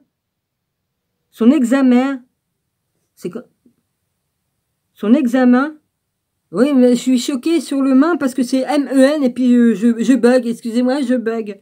Du rôle des anges demeurait fidèle, conforme à la nature éternelle, les lui fit comprendre, comme les idées et les pensées divines, comme la grammaire céleste qui déclinait Dieu et l'exprimait parfaitement. Quant à la dynamique des forces célestes, il conçut sa manifestation dans la hiérarchie fondée sur le mode de la Trinité éternelle, et si amour et rigueur s'équilibraient dans les anges, le bien et le mal, inhérents à toute chose, et résumé par la théorie de ses contraires, s'opposaient en l'homme depuis sa déchéance. En l'homme encore, le Christ avait restauré l'état originel semblable à celui des témoins de la cour céleste. Je fais partie des témoins. Alors qu'essentiellement céleste et divine chez Bohème, la nature fut envisagée dans son entièreté et sous toutes ses formes, même concrètes par ses successeurs ainsi. Le terme pansophie était apparu pour désigner une connaissance du divin à partir de tout l'univers, dont il fallait déchiffrer les signatures, plutôt que de limiter la théosophie à la démarche inverse, à savoir la connaissance de la nature par celle de Dieu. Le XVIIIe siècle lui reconnut les deux. À strictement parler, la théosophie a donc consisté à une interprétation des mystères intérieurs de la déité connaissable dans une sphère située à mi-chemin du monde connu et de l'inconnaissable, dans un sens plus large. Elle a également porté sur la totalité de l'univers. L'accès à la révélation exigeait toujours une plongée au fond du mythe biblique en même temps que de soi-même. Dès lors que la théosophe progressait dans la connaissance, qu'il gagnait sur l'ignorance inhérente à la chute, son discours inscrit dans un système toujours ouvert mais total, son récitatif mimétique des esprits et des éléments apparurent comme l'œuvre d'un ange s'exprimant à travers lui. Cette redécouverte avait d'autant plus de valeur qu'elle s'articulait sur un mythe qui envisageait tout à la fois l'origine, les états actuels et finaux, et si le discours du théosophe contribuait à la réanimation utile des concepts, celle de l'expérience originelle exigeait de recourir à la fonction. Page 166. À la fonction symbolique du mythe révélé par la partie supérieure de l'âme. Par sa fine pointe nommée esprit, or dit saint Paul, l'esprit scrute tout, même les profondeurs de Dieu. N.-B. On ne confondra pas cette théosophie de contexte abrahamique avec la société théosophique fondée en 1875 par Madame Blavatsky, la doctrine secrète 1888, et donc René Guénon a démontré l'absence de filiation, même idéale, avec la précédente.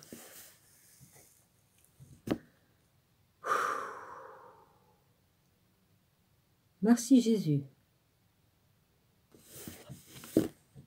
Non, il m'a... Ça y est, je me sens mieux. Oh la vache. Illuminisme. Héritier des théosophes, les illuminés du XVIIIe siècle, les possédés par la lumière eurent leur propre précurseur. C'est à partir du microcosme humain, image divine, que Paracelse début du XVIe siècle, avait découvert la beauté du macrocosme, corps visible des énergies invisibles, parce que ces organes devaient correspondre aux planètes censées le régir, lui ainsi que l'univers, l'homme était à la fois terre et ciel. C'est une grande vérité. Comme les arbres, ils sont terre et ciel. Des alchimistes antérieurs à Paracelse l'avaient déjà pressenti. Nicolas Flamel, XIVe siècle par exemple, dont la vocation était née d'un rêve où un ange lui avait montré un livre exceptionnel qu'il allait découvrir réellement. Valentin Wilgel. Bon, je vais énumérer comment ça s'écrit. Valentin, Valentin, puis plus loin, Weigel. Wilgel. Moi, je prononce comme ça, mais c'est peut-être pas comme ça. 16e siècle. Déclara que la vision de la vérité s'obtenait de l'intérieur de soi plutôt que de la connaissance sensorielle. C'est une grande vérité.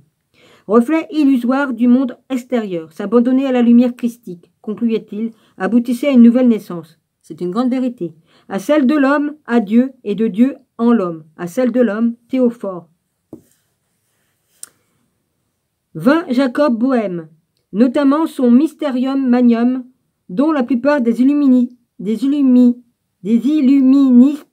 ultérieurs devaient se réclamer. Nullement kabbaliste, Angelus Silesius, fin du XVIIe siècle, décrivait le cheminement de l'âme depuis son renoncement au monde et à l'égoïsté jusqu'à la connaissance de Dieu. Les hiérarchies de son pèlerin chérubinique, 1675, étaient deux jalons de cette démarche où les anges enseignaient la contemplation et les vertus mystiques. La méditation des anges avait cependant ses limites, car supérieurs en raison de leur plus grand mérite, de leur incarnation et de leur liberté de devenir anges ou démons, les hommes ne parvenaient nullement par prédestination à la surangélité, à l'absolu. Les démons eux-mêmes concluaient Silesius pourrait être sauvés si, renonçant à se vouloir eux-mêmes, ils se tournaient vers Dieu. Emmanuel de Swedenborg, XVIIIe siècle, c'est pour ça d'appliquer le rationaliste triomphant à sa découverte d'un monde spirituel qui prolongeait et incluait celui du visible. Il expliqua que l'esprit et la lumière se prolongeaient dans la lettre et dans la matérialité qui relevaient tous deux de la multiplicité d'ailleurs, puisque la Bible avait souvent employé des formes allégoriques et symboliques. La nécessité d'un exégèse s'imposait qui distingua les sens matériels, spirituels et célestiels. Cette distinction entre l'esprit et la lettre, entre l'unité et la pluralité entretenue depuis la chute, explique que les illuministes assimilèrent les diverses religions à la lettre, à la connaissance extérieure ou exotérique, soit à un facteur de division entre les hommes. Pour cette raison, le pamphlet Mariage du ciel et de l'enfer, 1790-1793, de William Black, inversa la symbolique du démon et de l'ange, identifié l'un au bien et à l'énergie créative, l'autre au mal et au dogmatisme hypocrite du christianisme officiel. Pour Swedenborg, les correspondances entre visible et invisible permettaient un système de double ou inscrire les relations entre l'ange et l'homme dont la réunion tendait éperdument à se réaliser. De fait, comme son cœur communiquait avec les esprits et les anges depuis sa grande illumination de 1743, des arcanes lui furent révélés, notamment ceux du salut et de la sagesse humaine. Page 160. Pour communiquer par le cœur, de même, Sarowardi, philosophe iranien de la lumière, digestion, infra, les anges en islam, les illuministes du XVIIIe siècle, ont considéré que si la perception du monde extérieur s'opérait par l'œil et grâce à la lumière physique, la compréhension par le cœur, l'illumination, procédait de l'ange comme intelligence ou esprit saint. C'était par un cœur purifié que l'homme découvrait l'éternité à ses merveilles, de la même manière que tout amour et sagesse, les anges voyaient Dieu. Dans les fréquences visions de ses rapports avec eux, Swedenborg comprit les relations entre monde naturel et spirituel comme le mode d'accession à la connaissance. Si les anges des cieux constituaient l'humanité supérieure incarnée, les hommes devaient retrouver la nature de leur esprit pour s'identifier à l'homme des cieux. Dès lors, la place que le corps angélique de chaque homme devait y occuper correspondait au degré de réalisation spirituelle obtenu ici-bas. Il y a là une différence de degré et non de nature entre l'ange et l'homme, entre l'esprit et le matériel. De manière presque karmique, sans jugement divin, l'homme bon sur terre devenait ange. L'homme bon sur terre, devenait ange. C'était la conscience de la méchanceté qui le précipitait dans les tourments. C'est une grande vérité. Influencé par Swedenborg, la cosmologie de J.F. Jung Stilling réserva une grande part aux anges, aux démons, aux astres, dont il dit que Dieu se servait dans l'exercice de son pouvoir sur la terre.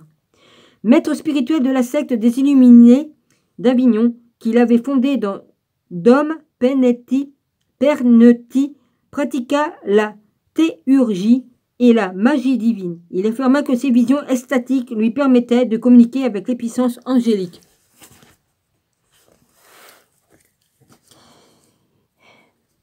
Comme Jung Stilling, Louis-Claude de Saint-Martin était opposé à la métempsychose. Il fut admis dans l'ordre des élus Coens, fondé vers 1754 par la théosophe Thomas Turge Martin de Pascali, et où les opérations théurgiques consistaient aussi à faire apparaître les esprits angéliques après avoir découvert l'œuvre de Bohème. Saint-Martin élabora une doctrine dans laquelle émanait de Dieu, mais détachée de lui. Les anges étaient dotés de libre arbitre, ainsi par leur choix de l'égocentrisme et de l'insubordination. Nombre d'entre eux, conduits par Lucifer, permirent que leur feu obscur, jusqu'à-là caché par la lumière, se manifestât dès lors. Désordonnés et concentrés dans leur propre présence, ils chutèrent et Lucifer devint le prince de ce monde. Pour circonscrire le mal, isoler et réduire ses suppôts, Dieu commit à la garde de l'univers créé à cet effet l'homme primordial émané de lui. L'androgyne, au corps glorieux, tenté par les anges déchus, l'homme chuta à son tour et fut condamné au monde. La désharmonie en découla, avec différenciation, par les sexes, souffrance et mort. Ange déchu, l'homme n'a jamais cessé de se souvenir des cieux et de sa mission, accommoder tous les esprits, bons et mauvais. Saint-Martin a donc mis en œuvre le grand combat cosmique où, œuvrant à la dissolution de la matière, Satan et ses démons s'opposent éternellement aux anges, invoqués d'une certaine manière, ou même priés sans cérémonie. Ceux-ci ne cessent de soutenir l'homme dans sa quête spirituelle, dans celle du Christ, le grand réparateur. Le martinisme, qui désigne les doctrines soit martinicistes, soit saint-martiniennes, survit depuis la création d'un ordre mixte par Papus, 1891. Il persiste encore à travers l'ordre des élus Coens et l'enseignement théosophique que Willersmose a introduit dans la franc-maçonnerie.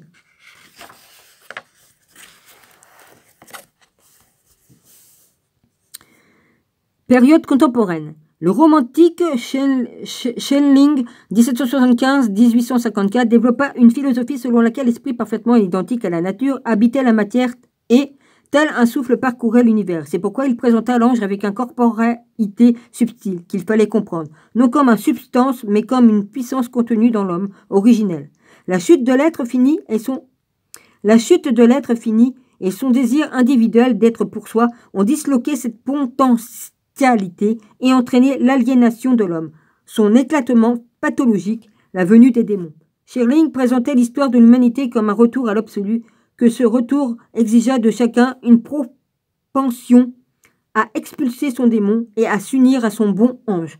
Il y avait là une potentialité idéale dont le développement suscitait un violent combat. Inventeur de la psychophysique, Fichtner, 1801-1887, poursuivit cette traduction allemande de la philosophie de la nature et de l'âme universelle. Il qualifiait l'esprit humain d'esprit universel du terrestre, d'ange de la terre. Avides d'éternité et absolue, des artistes ont exalté leur nerfs pour tenter de restaurer l'ange, selon le peintre et graveur Black qui disait s'entretenir avec les puissances et les prophètes depuis son enfance. L'ange était le corps spirituel de l'homme. Chez le romancier Richter, alias Jean-Paul, il devint son double irréel, la conscience de sa dimension spirituelle. Malgré la violence de leur rencontre qui a fermé nécessaire à notre métaphore dans l'invisible, Rena Maria Rilke a invoqué les anges dans ses élégies au lieu d'y exalter leur perfection. Il leur a opposé les merveilles d'ici-bas, l'amour et surtout la passion inassouvie des grandes amoureuses. Il proclama ensuite que les grands sentiments, les anges étaient spécifiquement pourvus, ne pouvaient s'attacher à l'homme. En contrepartie et comme par défi, Rick les présenta plus que l'œuvre d'art. La chose inconnue telle que modelée par des siècles d'usage et conservée par les poètes. Désormais, on était loin du modèle angélique admiré et ascensionnel, que le rationalisme de la scientisme achevait de réduire à une caricature morale ou esthétique, le plus souvent surannée et puérile. Note.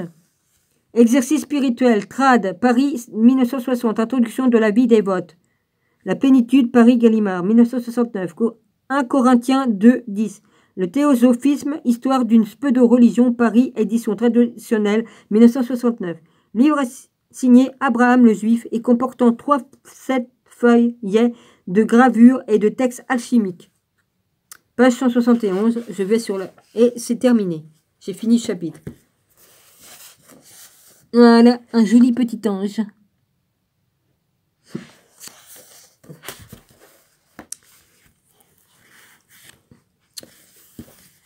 J'abîme mon cahier. Ah, c'est pas grave. 12. Chapitre 12. La Kabbale juive. Symbole paré de forme humaine, mais immatériel, intermédiaire aussi visible aux hommes que la parole divine leur est audible, les anges de la Bible participaient déjà d'un élan mystique dans l'ampleur qu'ils atteignent avec la Kabbale. Certains, comme Pic de la Mirandole et Reuchlin, ont envisagé une source orale simultanée à la remise de la Torah à Moïse et successivement transmise à Josué, aux prophètes et aux sages. Dans l'attente de la réalisation des promesses, c'est donc le mystère même de Dieu que les kabbalistes s'efforcent de vivre à travers le sens caché des Écritures. On a vu ailleurs que la théosophie est fondée sur l'idée de correspondance universelle quand elle porte sur des rapports temporels.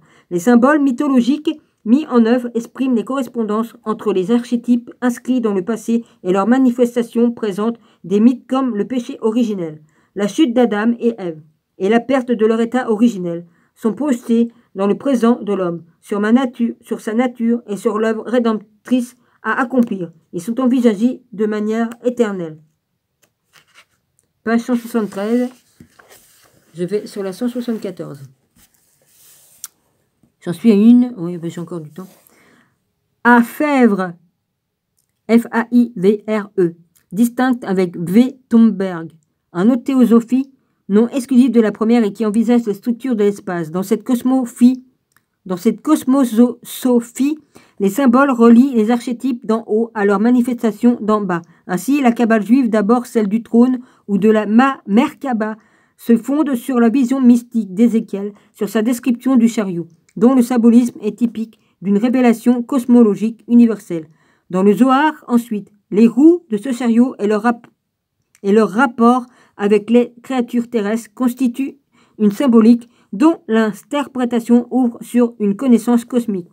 Littéralement, tradition Kabbalah désigne depuis le XIIIe siècle toute tradition doctrinale et mystique ésotérique du judaïsme, laquelle s'est développée depuis le IIe siècle de notre ère jusqu'au hassidisme ou piétisme juif dont nous ne retiendrons que l'étape Rayman au Moyen-Âge. Un autre courant s'accompagne d'une tendance à la gnose où le mystère divin ne s'exprime que sous le couvert d'allégories et de symboles des nombres, des lettres et des mots. Cette tendance apparaît avec le mystique du trône de la Sefer Yetzira qui tente à établir la sphère de la divinité. à élucider les mystères de la création et du mal, à concilier unicité et attributs divins continués dans la Kabbale d'Espagne et le Zohar. Cette expérience mystique aboutira à Isaac Luria, XVIe siècle. Interprétation allégorique et symbolique de révélation, la Kabbale a maintenu les concepts propres au monothéisme d'Israël malgré la vieille influence de l'antagonisme mazdéen entre le bien et le mal. Cette persistance se retrouve dans les différents modes d'accès aux réalités supérieures que la Kabbale a développés à propos des relations unissant créateur, création et créature, pour schématiser seule la signification mystique de la Torah au-delà du récit historique, permet d'accéder au Dieu.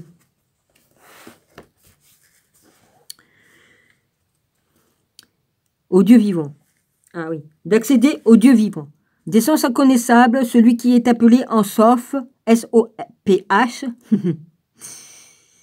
ou l'infini, ne peut être connu que par ses attributs de Séphiroth, lequel se retrouve en chaque être pour le transcender dans le Zohar. Rabbi Siméon justifie à ses disciples la profondeur des paroles et des secrets inhérents à la Torah. On dit même des anges que quand ils descendent dans le monde pour y accomplir une mission, ils s'habillent du vêtement de ce monde, et que s'ils ne le faisaient pas, ils ne pourraient pas exister dans ce monde, et le monde ne pourrait pas les supporter, et si cela peut être dit des anges, on peut le dire avec bien plus de raison pour la Torah, avec laquelle il a créé les anges et l'univers, et par laquelle ils existent tous. Quand elle descend au monde, comme le monde pourrait-il la supporter si elle ne s'habillait pas dans des vêtements terrestres? Ainsi, les histoires de la Torah ne sont que des vêtements extérieurs. Manifestation de la sagesse divine d'interprétation anagogique, la Torah exprime donc dans des mots et des phrases accessibles à l'entendement humain les lois universelles dont l'accomplissement permet de participer à l'harmonie cosmique. Autre instrument providentiel, l'hébreu manifeste la nature spirituelle de l'univers. Ces lettres dont il s'agit de connaître les lois internes de leur agencement mutuel traduisent les éléments de la création. Courant historique. Plusieurs traductions ésotériques étaient apparues aux environs de l'ère chrétienne, liées à Ma'az, M-A plus loin Az. Bereshit, l'histoire de la création dans le premier chapitre de la Genèse, et au Ma'az, Merkaba, d'ordre cosmogonique, le premier de ces mystères traite des processus spirituels qui ont présidé aux modalités de la création, notamment des révélations. Page 75, je finis et je vais sur la 176. Lation. Merde, j'ai oublié le bout qui est de l'autre côté. Notamment des révélations faites à Adam par l'ange Raziel, d'ordre théogonique. Le second décrit la vie interne de Dieu à partir du trône divin, Merkaba, et du char céleste décrit dans le premier chapitre d'Ézéchiel. Déjà présent dans la littérature apocalyptique, le symbolisme des lettres hébraïques comme élément structurel de la création commence de s'affirmer. La période talmudique, 2e et 5e siècle. Mystique du trône. On se souviendra des ascensions mystiques de l'âme à travers les 7 cieux dans les littératures apocalyptiques et gnostiques. L'époque intertestamentaire avait également connu des spéculations cosmologiques relatives à la structure et au nombre des cieux. Originaire de Palestine, anonyme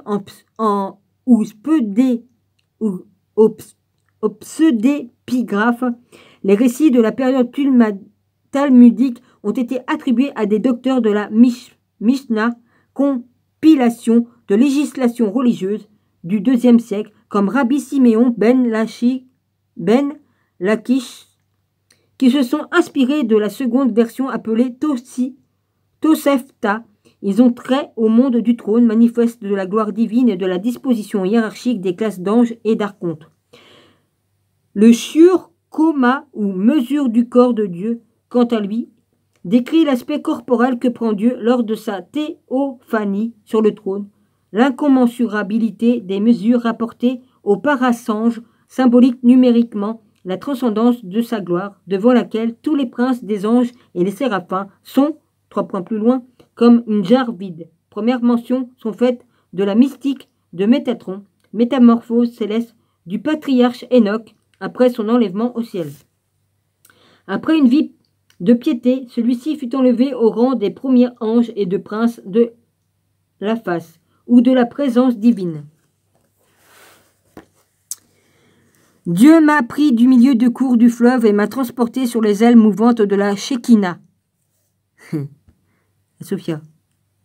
Vers le ciel le plus haut et m'a introduit dans les grands palais sur les hauteurs du 7e ciel, Arabot, où se trouve le trône de la Shekinah, la Sophia, de la présence divine et de la Merkaba, des légions, de colère et des armées de Kourou. Les Chénanim, du feu, les Kérubim, aux torches enflammées, les Ophanim, roues de charbon ardent, les gardiens des flammes et les séraphins de la lumière. Il m'a placé là chaque jour pour servir le trône de gloire. Sa chair transformée en flamme, ses veines en feu, ses cils en rayons de lumière, ses pupilles en torches enflammées. Et Enoch, métamorphosé et trônant près du trône de gloire, reçut le nom de Métatron. Voilà, Métatron. Déjà présente dans les Enoch éthiopiens et slaves, les visions d'Enoch seront considérées dans l'Enoch hébreu comme autant de récits faits par Métatron à Rabbi Ismaël, de ses métamorphoses, de la hiérarchie du trône et des anges.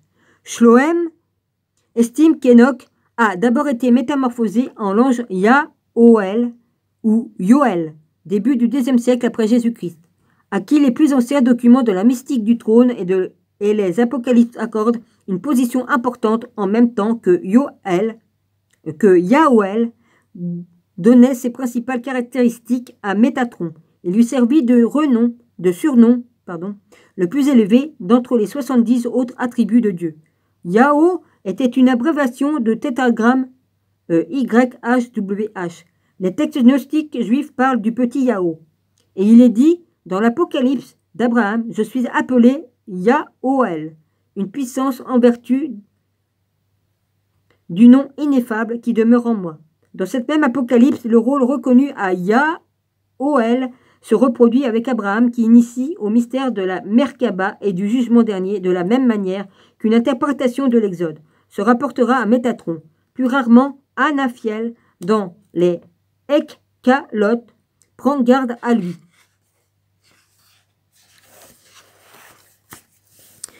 Car mon nom est en lui. C'est même de lui reconnu comme petit Yahoo, comme il sera question dans le monte vers YHWH, cependant que Shlolem relève dans des documents médiévaux une persistance à mentionner Yahoël comme maître d'Abraham et même comme initiateur de la montée au ciel de Moïse. Mystique de la Merkaba ethniose juive, 3e et 7e siècle. Déplacé à Babylone, ce courant dont ne subsistent que des fragments intitulés Ekkalot ou Palais céleste, grand et petit, reste centré sur la vision de la Merkaba au 7e ciel vers laquelle on descend désormais. À partir de l'Enoch éthiopien, l'expression de la mystique du trône est comparable à celle du plérum aux plénitudes des gnostiques. Ce plérum comporte puissance, domination, éon et archonte, l'ascension de l'âme à travers les sphères et les palais peuplés des anges planétaires hostiles et des démiurges cosmiques ou archonte. C'est dans sa lumière divine que la rédemption s'opère. À l'influence des littératures apocalyptiques et gnostiques s'ajoute celle du néo-platonisme et du néo-pythagorisme que traduisent notamment la symbolique des nombres et l'initiation de néophytes sur les critères tant physiognomiques et chiromantiques que Moreau, dans un fragment interprétatif d'Isaïe 3, chapitre 9, est intitulé L'aspect de la face, l'ange Suriyah, S-U-R-Y-A-H, avec un accent chinois sur le U, révèle ses mystères à Ismaël, figure constante de Ekkalot. H-E-K-H-A-L-O-T-H. Après des pratiques ascétiques de plusieurs jours, l'adepte juif en posture délit, tête entre les genoux, pratique une technique incantatoire fondée sur les faits extatiques et magiques, d'hymnes, de chants et de formules liturgiques ou scripturaires comme le fameux Trisagion. Les hymnes conservés dans le Ekkalot et que l'initié récite dans le cours de son voyage sont censés inspirer. Et Trisagion, ça s'écrit T-R-I-S-A-G-I-O-N. Voilà. Le cours de son voyage sont censés inspirer, puisque chantés par les anges et le trône même en louange à Dieu. Tantôt abjuration de Dieu ou dialogue entre lui et les habitants célestes, tantôt description de la sphère de la Merkaba. Ils sont le plus souvent dépourvus de signification, cependant que leur litanie ample et incantatoire, leur pompe émeuvent jusqu'au sublime. L'Apocalypse Abraham, chapitres 17 et 18, parlait déjà du feu céleste comme la voix d'eau multiple, tel le bruit d'une mer et des montées. Elle contenait déjà l'hymne chanté par les anges préposés à la garde du trône et que l'ange guidant le patriarche vers le ciel lui avait enseigné les grandes écalotes. Chapitre 9. Poursuivant, décrivant l'hymne de louange chanté par le trône de gloire à son roi, comme la voix des eaux dans des courants impétueux, comme les vagues de l'océan, comme le vent du sud le soulève. Mais pour les mystiques de la Merkaba, ce n'est que quand Israël terrestre a chanté que les anges peuvent se joindre à lui, après méditation de Shemuel, le grand archonte. Au centre du ciel se trouve un autre ange nommé lui aussi Israël, et qui conduit le cœur céleste au cri de Dieu, et roi, Dieu fut roi. Dieu régnera à jamais. Amen. Intériorité, oubli et don de soi auxquels nous reviendrons à propos du chamanisme sont typiques de l'autosuggestion préhypnotique et de la transe mystique aux archontes gnostiques des 7 sphères planétaires. Correspond ici la multitude des portiers tout aussi décidés à maintenir l'âme dans sa captivité terrestre pour chaque étape de son voyage. Il exige un mot de passe toujours plus long et incompréhensible, un sceau magique constitué d'un nom secret et qui disperse anges et démons hostiles. Mais les difficultés tentent à devenir insurmontables devant la porte du 6e palais où d'interminables palabres entre le voyageur et les portiers d'Amiens et de Caspiel s'accompagnent d'une funeste méprise.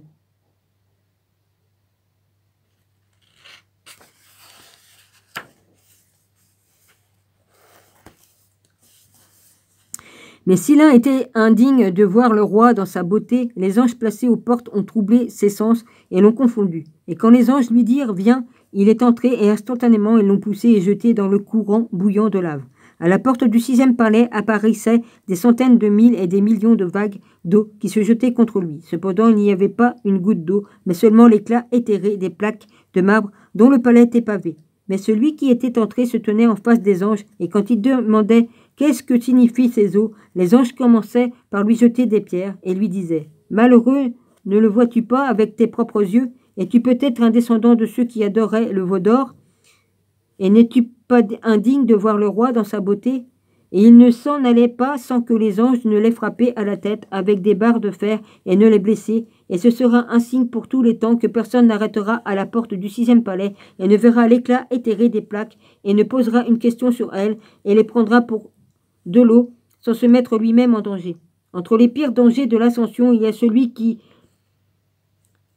celui d'autocombustion. Si lors de sa métamorphose en ange Métatron, le patriarche Enoch fut transformé en torche ardente, d'autres points dignes que lui risquent d'être dévorés par elle. Il arrive cependant que, dans leur approche du mystère, la vision des mystiques, au comble de l'extase, dépasse la sphère des anges, parviennent quasiment à Dieu, qui, au-delà de la vue de ces créatures, est caché aux anges qui le servent. Et Métatron, de décrire dans l'Enoch hébreu le voile au rideau cosmique du devant de trône qui cache la gloire de Dieu à l'armée des anges et où tout est inscrit depuis la création jusqu'à la rédemption messianique. Dans le Midrash des Proverbes de Salomon, cette vision de Merkaba comporte aussi de nombreux points, car entre nombre d'autres questions, Dieu posera les suivantes aux docteurs de la Torah, le jour du jugement. Le fleuve de feu sous le trône de ma gloire et qui l'entoure comme une muraille de briques, combien de ponts le franchissent? De combien est la distance entre un pont et le suivant, et si je le traverse, sur quel pont le traversai-je? Quels sons prennent les Ophanim, et quel est celui qui prenne les Galim?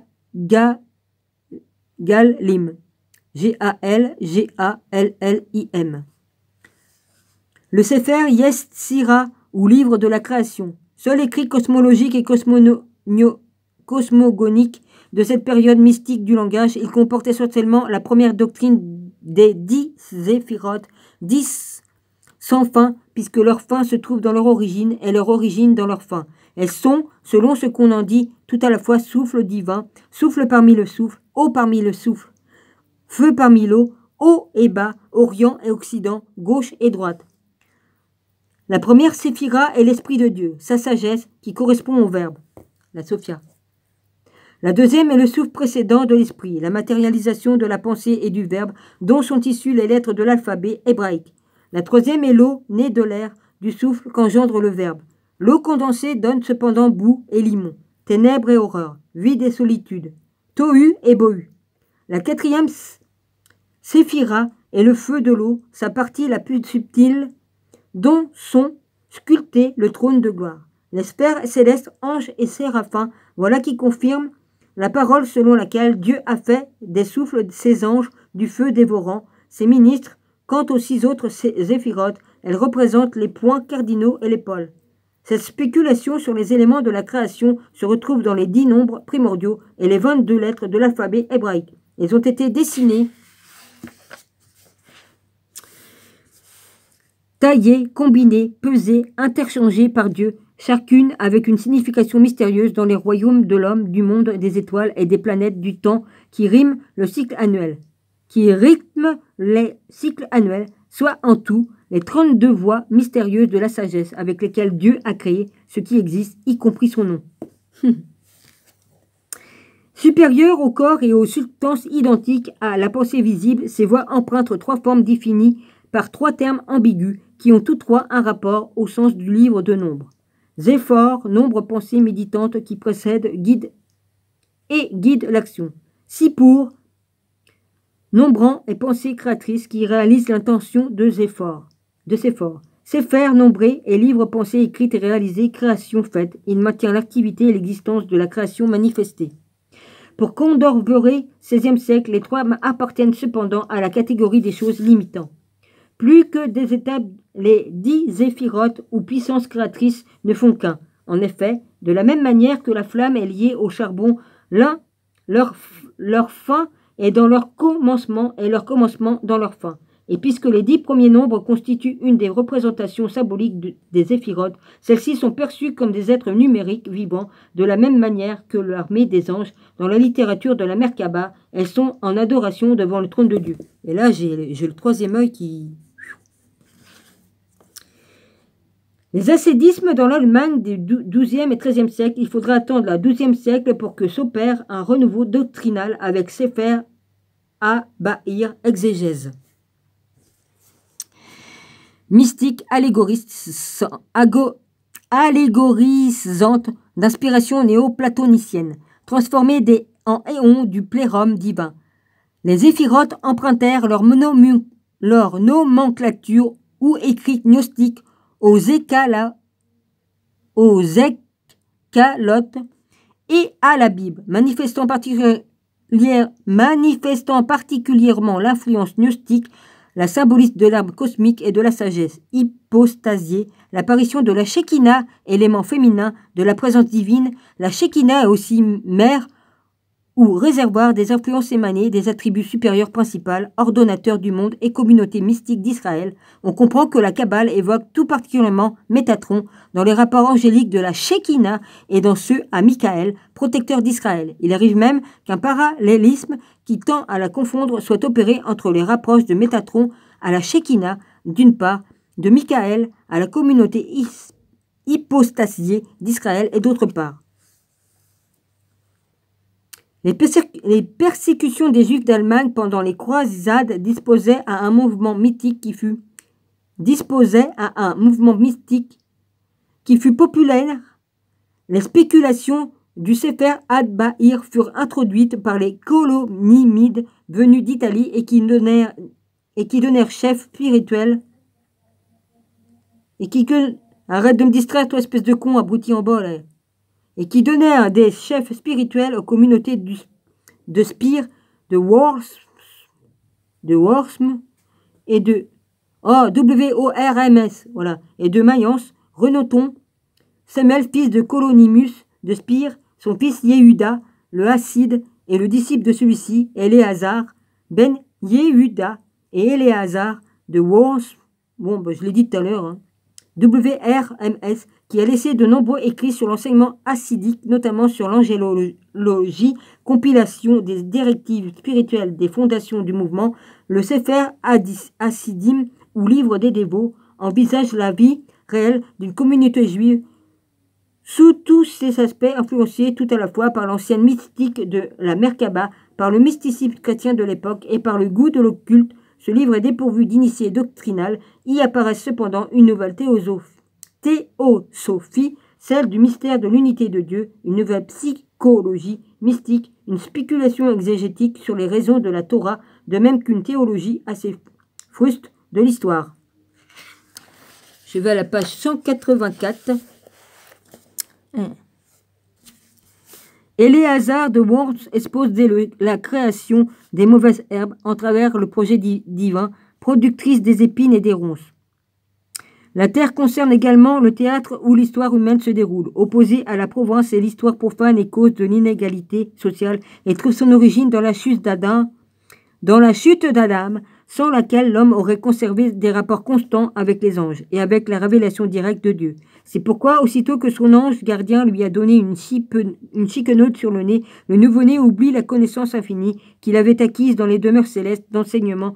Sans cela, la marche de ce monde le rendrait fou. Ah, je me suis souvenu, moi, pourtant, et puis je suis pas devenue folle. Du moins, je crois. Oh, ta gueule! Je te signale qu'il est 11h30, c'est pas à peine de chanter plus fort que moi. Moi, tu peux pas m'entendre, soit disant que tu es sourd. À la suite d'Éléazar de Worms, qui forment des surnoms et des noms seconds sur Gabriel, Michael, Raphaël, on ajoutera le suffixe « L » à des racines qui correspondent à la fonction d'autres anges. Ainsi, dans Raziel et Samuel, déjà rencontrés respectivement celui qui révéla les mystères, Raz à Adam, et l'ange du poison, Sam, S-A-M, dans Yariel, ah oui, il y a un H entre Y-A-R-Y, oh, quelle merde, cette dyslexie là, Y-A-R-H-I-E-L, voilà, Yariel, l'ange de la lune, Yera, etc. Un système sera ainsi élaboré par classement conforme au schéma hiérarchique des éphirotes, où, fruit des spéculations infinies, les anges seront strictement répertoriés selon des fonctions rigides, plutôt bureaucratiques. Le hassidisme propose en outre un idéal de vie qui tend vers l'approche de Dieu, la plus importante technique spirituelle proche à y satisfaire, fonde l'oraison méditative. La prière comparée à l'échelle de Jacob est conçue comme une ascension mystique sur le pouvoir magique des particularités de la langue hébraïque. Pourquoi cela? Issus les uns des autres, les éléments perdent de leur prime noblesse en s'éloignant de Dieu, depuis l'air la plus élevée et la plus subtile jusqu'à la terre, où, au condensé, l'unique émanation de Dieu est symbolisée par la radiation de lumière et de flamme sortie de sa poitrine, et comme la parole de Dieu s'identifie à son esprit, elle est le substance, la forme absolue dans l'esprit de Dieu. Sa voix et sa parole ne sont qu'un, et le Verbe fait univers. Dès lors, les lettres sont les signes formellement reconnaissables de l'intelligence suprême grâce à elle. L'Esprit Saint se révèle dans la nature sur elle. Dieu a établi son nom ineffable et sublime. En les combinant à l'infini, il a créé l'âme de tout ce qui possède une forme. C'est pourquoi les écrits de la Kabbale font prêter à l'homme le pouvoir de pénétrer les plus grands secrets divins et d'accomplir des prodiges par la parole et l'écriture. C'est une grande vérité. La forme matérielle de l'intelligence que représentent les 22 lettres, autrement dit l'expression du divin, que leur forme rend matériellement perceptible à l'intelligence humaine, est également celle de tout ce qui existe. Même opposés, tous ces éléments formels ne font qu'un, car par-dessus tout et participant de tout, l'infini se trouve, n'admet ni dualité ni définition, qui ne se soumet pas à la Torah, mais l'incarne conformément à la Genèse. Le commencement du monde est le Verbe, incarné de Dieu. Dès lors, les mots sont les principes et les lois perceptibles dans l'univers. En outre, des combinaisons subtiles entre les nombres et les lettres, l'interprétation kabbalistique fait appel à celle entre lettres elles-mêmes. Mais le respect dû à l'inaltérabilité des écritures oblige à démontrer leur caractère caché en recourant notamment aux substitutions de lettres. Il s'ensuit que les analogies établies entre la réalité et concept portent à identifier l'ordre matériel à l'ordre idéal. Les mots ne tombent pas dans le vide, dira le Zohar. Les mots hébraïques se composent de consonnes, racines, quel que soit leur ordre, elle en détermine la structure et sont identifiables par le détachement des préfixes et des suffixes éventuels. Par exemple, Netsa, N-E-T-C-A-H, victoire, et Sinna, T-S-I-N-N-A-H, bouclier, dont on voit les rapports de sens sont formels. 185, je vais à 186. Sont formés par les trois mêmes consonnes, N, T, S et H. D'autre part, dans chaque consonne a sa propre valeur numérique, les mots consonnes différentes mais d'égale valeur numérique ou même radicale et même sans ontologique. Si la valeur numérique des lettres est également utilisée par les